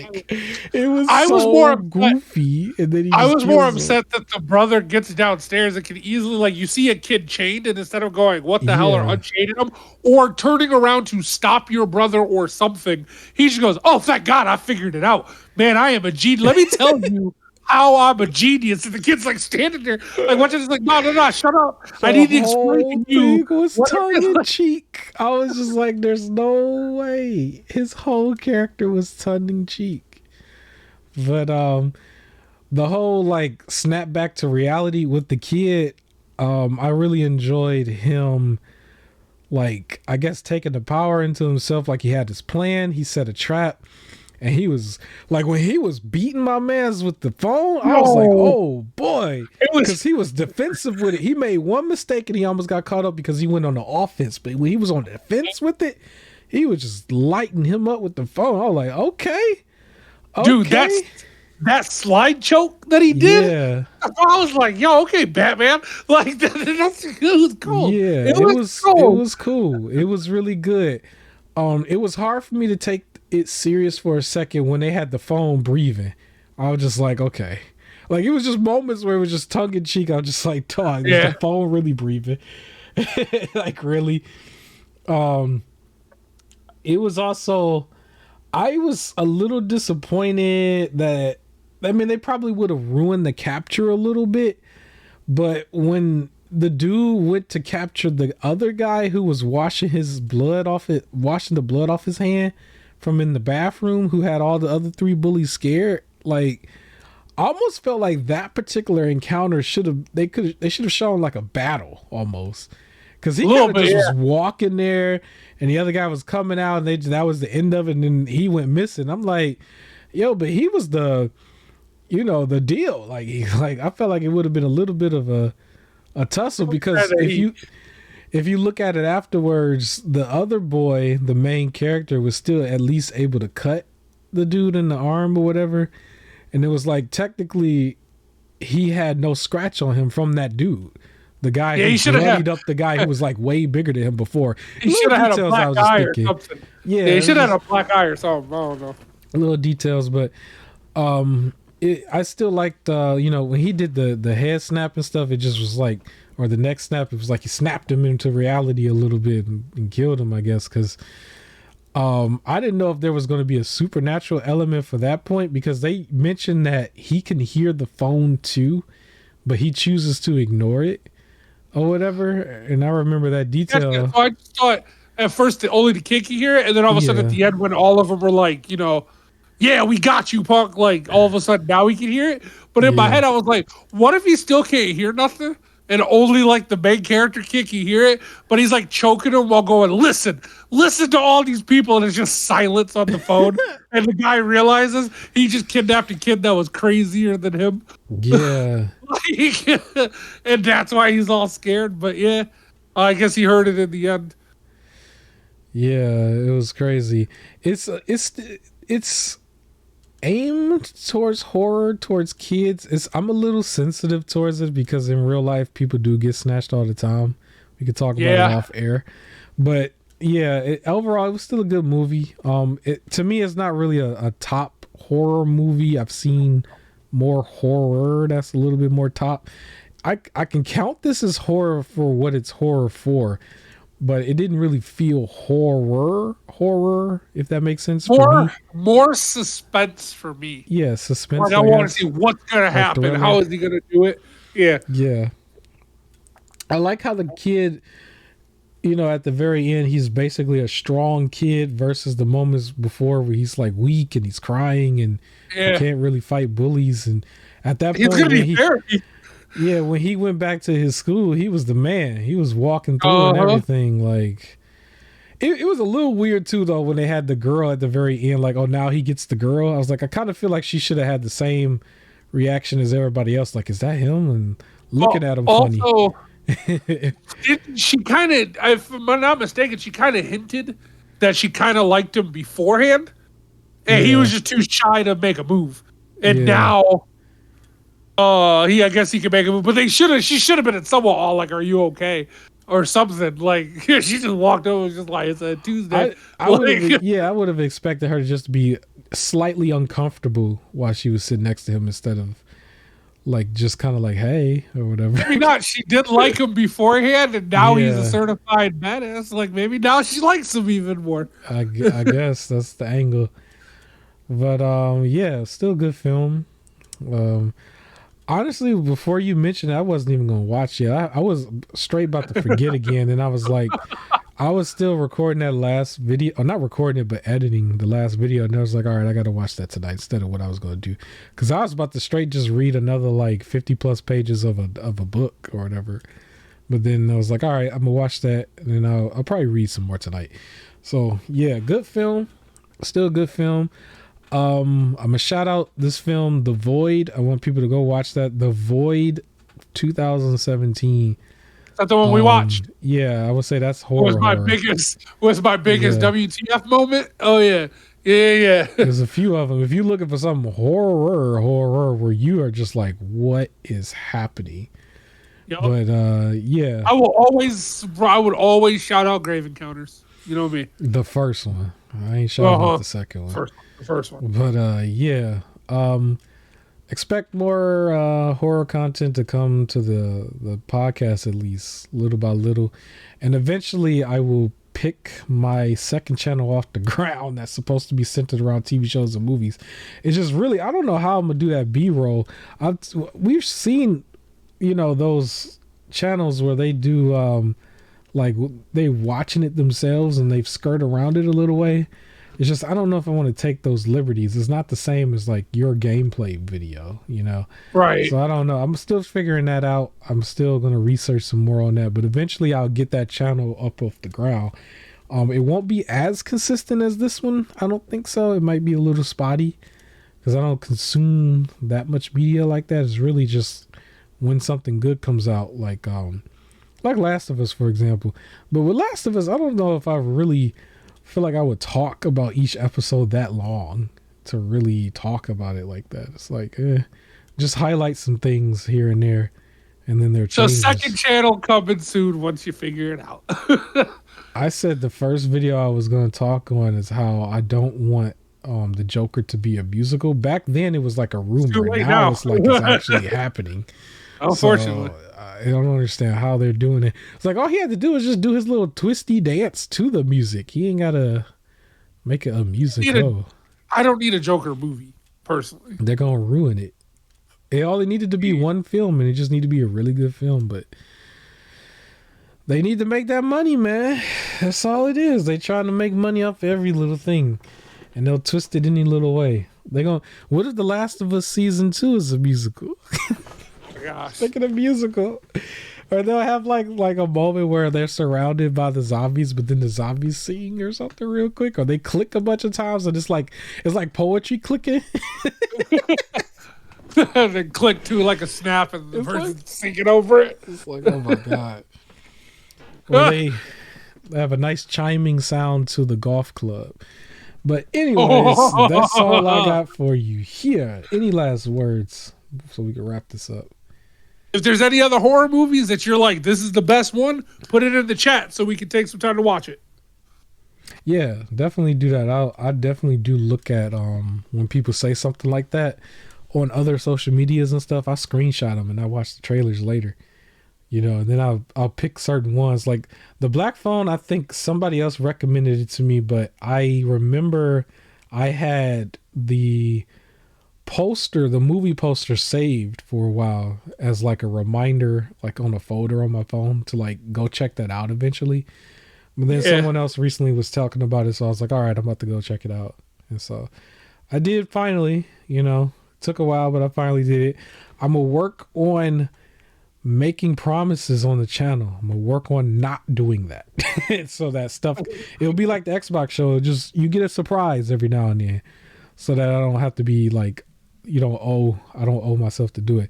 Anyways, my co-host is going to watch WWE tonight. He'll report on it next week, as well as probably the update on Raw's War, or just Raw and SmackDown, I guess. And we'll let him try to convince me to start watching again. Maybe he can do it. But other than that, that's all I got for you here.